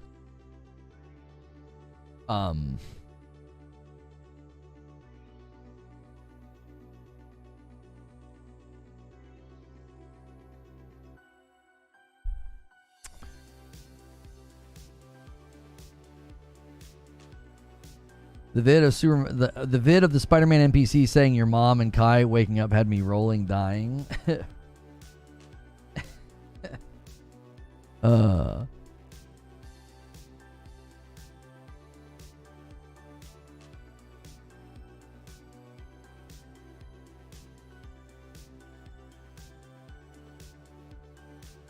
What are you, Toby Moss? What are you saying?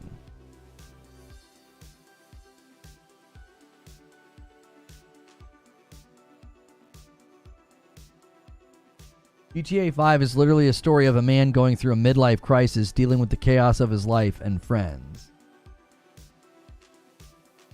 What motivates you the most? Your mom?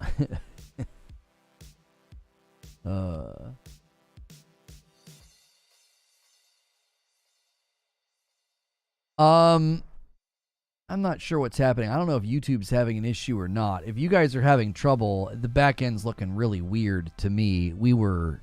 I think maybe we were cruising there for a while and YouTube kicked us off of something. Maybe that's what happened. I'm not sure. But it's also we've also kind of gone the distance with the topic. So usually it's been a long time since we've been able to go like 2 hours with the topic. So the other thing from the opening is I don't know if there's much else to say about this. I feel like I've said my piece. I feel like people have said their piece. There are people that see it differently than me. There are people that are gonna, obviously play the game and come to their own conclusions. But the other things in the news was Palworld made a change to your app struggled a bit. We've just been in an absolute downward spiral and on viewership, and that typically means something's going on the platform. Like usually it's steady. Viewership always steadily goes down, but when it just starts going like straight drops of people, I just assume something's happening on the platform, and people can't recover. People can't be bothered to refresh. If you care to cover, no, I'm not going to look at the patch notes of Cyberpunk. I'm not quite sure what they're doing. I thought they were done doing updates to that game. Yo, it's good, Captain Toasty Buns. But yeah, Palworld's making, some changes that maybe they're trying to roll out to avoid these patent infringements with Nintendo. There'll be a Borderlands 4 gameplay trailer at the Game Awards. They've officially announced that. And then a former director from Santa Monica that worked on God of War 2018 and God of War Ragnarok is headed to Naughty Dog. So Lone Wolf submits a question. That's something you guys can always do as members. Hang on a minute.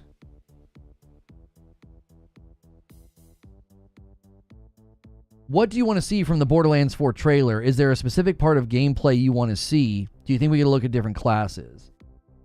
I'm generally not super demanding of gameplay trailers other than that I want it to be real. I don't want simulated gameplay. I'm freaking tired of it.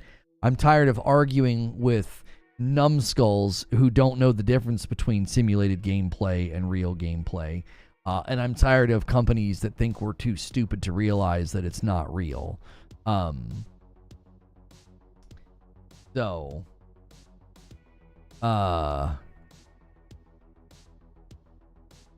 I want real gameplay.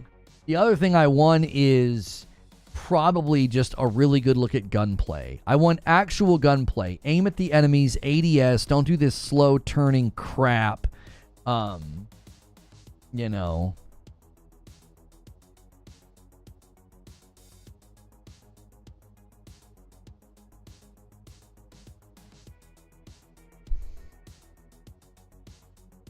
The return of hot coffee?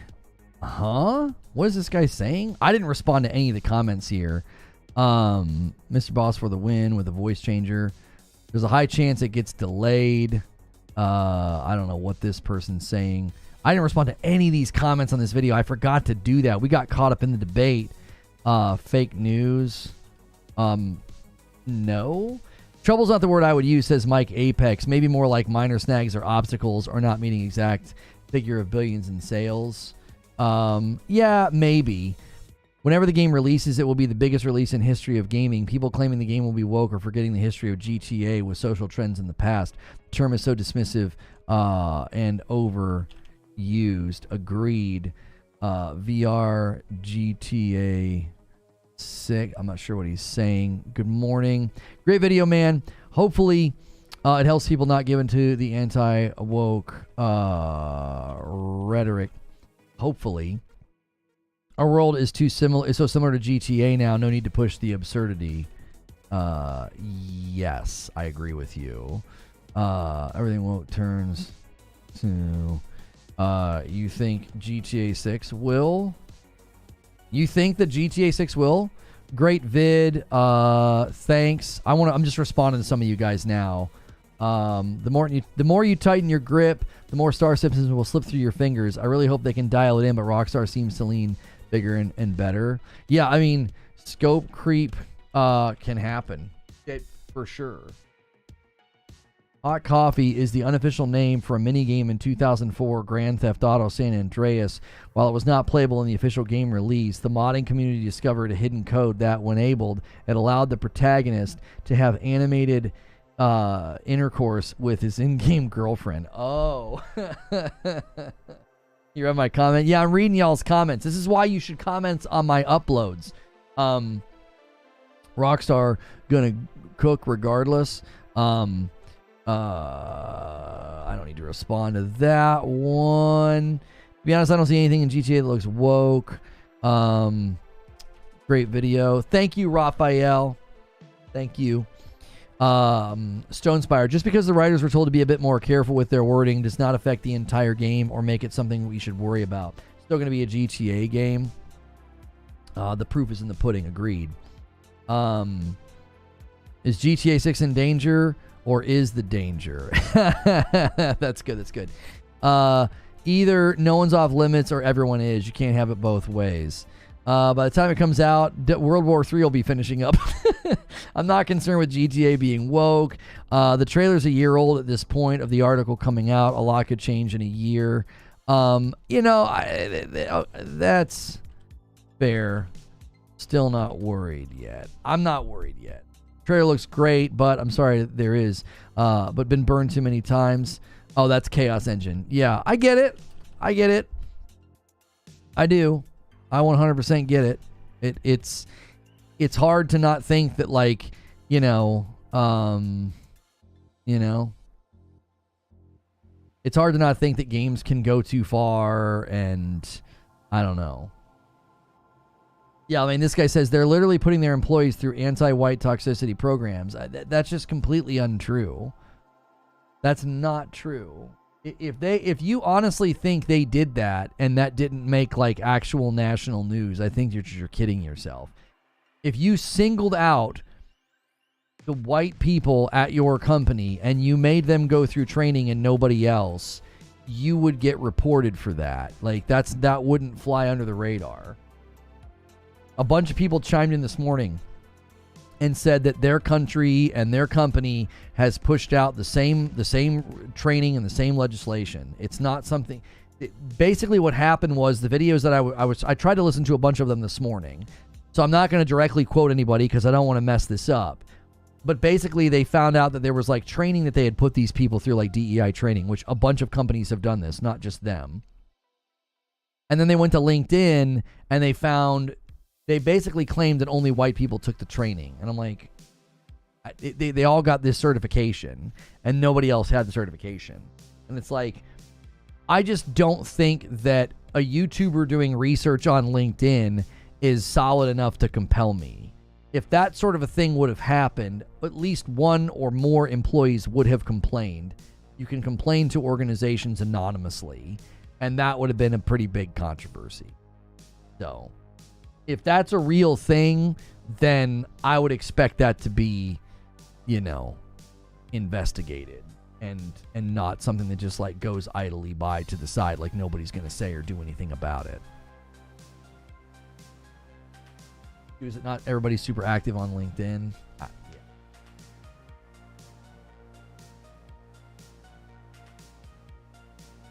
It's for the government. It's government training. Yeah, it's hard to know. It could have been an executive. It could have been an HR level decision because they want to get funding or they want to be in line with some new thing. It's like a bunch of companies are doing that now, and I don't think that like every single game that has come out has miraculously avoided that training. I think a bunch of people have done it. And here's the thing I will say about this. I will say that some of the consultancy and some of these organizations that have really pushed for this stuff, a lot of them are going to be out of a job very soon. They are. I think it's run its course. It hasn't been effective. It has not worked commercially. The minute something like this doesn't work commercially, it'll get cut. None of these companies were doing any of this because of like genuine. I mean, some of them do get pretty like moral grandstanding and self-righteous, but a lot of these executives and a lot of these departments push this stuff out simply because it was money motivated. It was 100% motivated by money. And the minute it doesn't give them the results that they want, the minute they don't get money from it or more profit, the minute they start getting less, then they won't do it. What makes it ineffective? Companies that have allowed some of the consultancy to come in, some of the influence to come in, it's harmed the product. They're seeing loss of sales.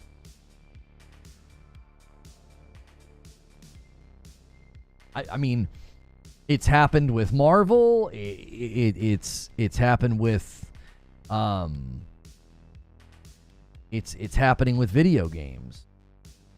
You're already seeing companies internally gut and get rid of a lot of some of this stuff. It's already losing some of its punch and some of its power.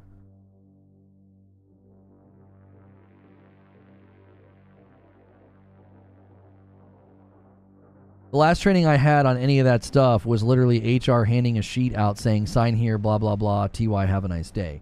Right, like I said, companies push out this kind of training all the time, and everybody rolls their eyes, and everybody goes through it, and then that's the end of the matter.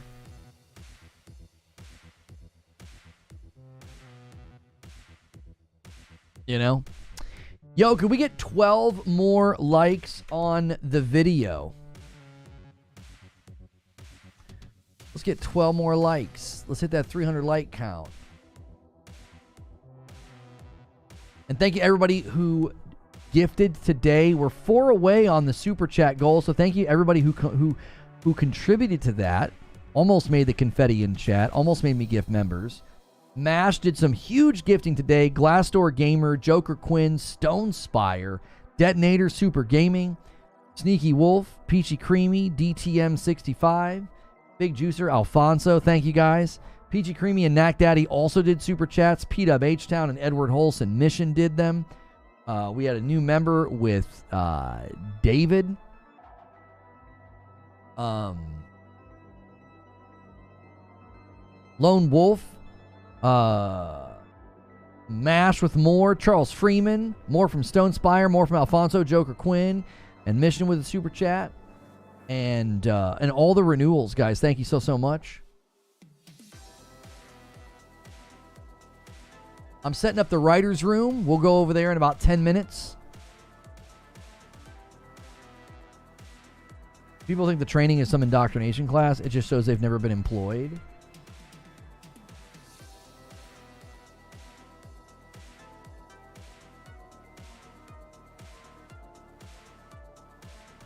Can you all stop trying to check so I can do mine? Oh, the PlayStation wrap-up? Is that available now?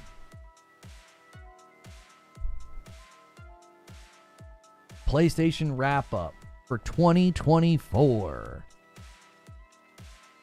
I can't do anything. It just sits here. I can't log in. There's nothing to press. Good luck getting in. Yeah, I'll wait. All right, you guys have 10 minutes. You got 10 minutes if you want to try to hit the pace for the member goal would be 200 if you want to try to hit the super chat goal. And then we're going to go to the writer's room. We've been open to letting these streams go longer, but when we start to see what I'm seeing, I get out of here. I love to keep the conversation going and keep the vibe going, but we have been in a free fall. We got close to the 2-hour mark and it happened. Sometimes that's just YouTube being YouTube. Sometimes that's just the topic running its course. But some of these days we've gone for 3-4 hours, you know, because the conversation just kind of keeps going and keeps vibing. And the questions and everything else. But we do more of a responsive stream now where it's like, if it's dead, it's dead. You just checked yours. Yeah, I think it's going to be super, super laggy because Chris said he just keeps getting an error. I don't even think they're letting new people do it because now when I go, it's just like a placeholder.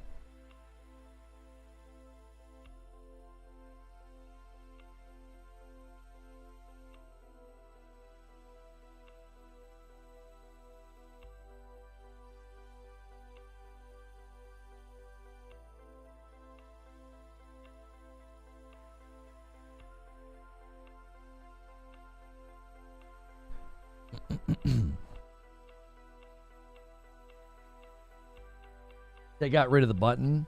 Yeah, probably because they were getting timeouts like the one that you were experiencing, you know.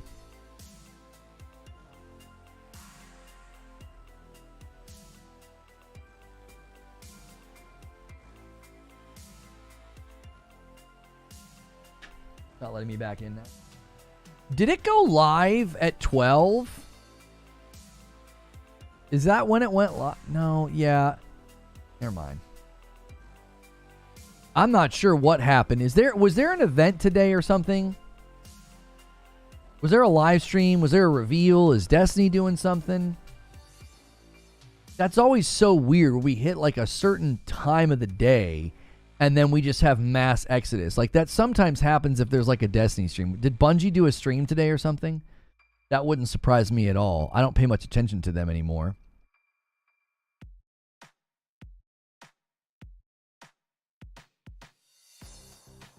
We're hemorrhaging viewers. Activate grifter mode. No, I just accept that that's going to happen sometimes, and I just move on. I don't force the issue. Oh, I just saw a trailer that the artwork looked cool on the thumb, and then I went back to the top of YouTube, and now it's gone. Shoot. Oh, what was that? I didn't see the name of it.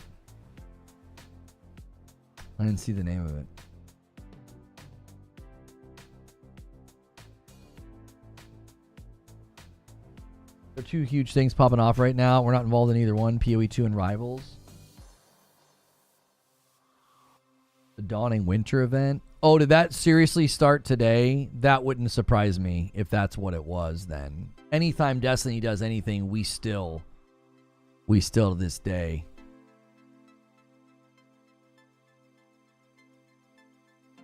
Destiny's still a thing. It is.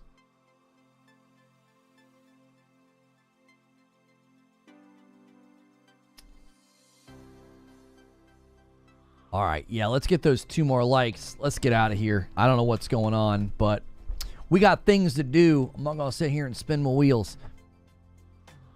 Thank you so much for being a member to the channel. We had a huge day. People being awesome and generous. Make sure you say thank you to anybody who gifted a membership to you as we move along. This week, if we hit the goal, Hilly and I have to play the Steam Squid game. I think it's called Crab Game.